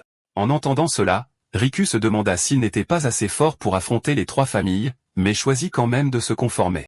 Plus tard, il fut escorté jusqu'à sa nouvelle résidence, et il demanda si l'endroit avait été préparé pour lui par le groupe Dragon. En entrant dans la maison, les yeux de Vera s'illuminèrent d'excitation. Alors que Vera sautait sur le lit, Yuri dit à Riku que Théo et Logan resteraient proches pour le garder en sécurité. De plus, elle resterait à la villa et il pourrait venir la voir à tout moment s'il avait besoin de quoi que ce soit. Pendant ce temps, à la résidence Wu, le frère aîné fut informé que Jen et Marie étaient revenus. En entrant, Jen rapporta immédiatement qu'il n'avait pas pu établir de contact avec Riku. Il dit également que la famille Lin contrôlait désormais Maju avec une sécurité renforcée et que même les familles recluses étaient encerclées. Bien qu'ils aient réussi à surveiller l'appartement de Riku, le groupe Dragon l'a attrapé en premier et l'a emmené à Pink City. Après avoir entendu cela, leur frère a dit qu'il le trouverait assez tôt si Riku était à Pink City. Cependant, Zen a ajouté que Zain Dewang avait fusionné 3 âmes naissantes et approchait de la transformation infantile, mais Yuri l'a quand même tué. En entendant cela, leur frère pensa que Zain s'était surestimé. Mais Jen a ajouté que Shine et un jeune moine ont essayé d'atteindre Riku, mais Shine a été épuisé et Yuri l'a pris au dépourvu. En écoutant cela, le frère aîné a demandé si Shine avait échoué à utiliser les compétences uniques de la famille Du.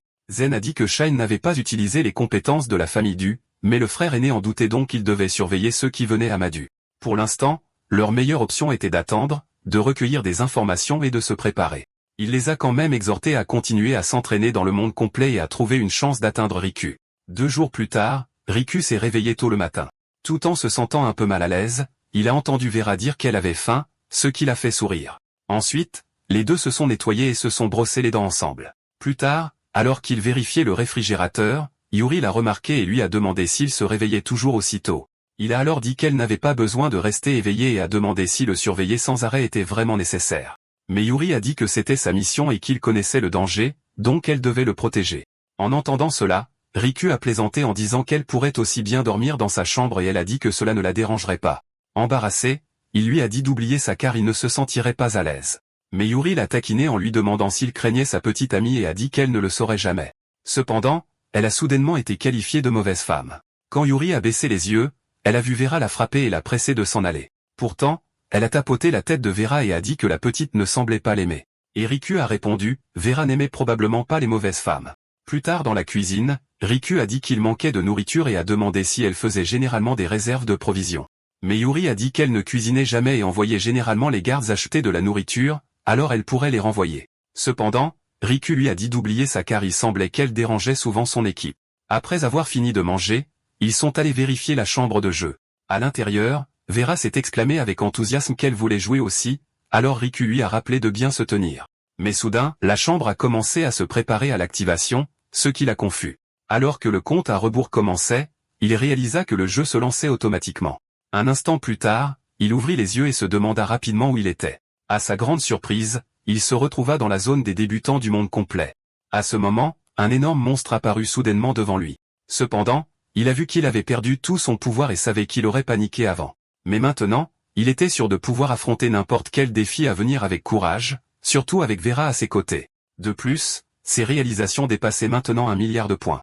D'accord, c'est la fin de l'histoire. Merci d'avoir regardé. À la prochaine.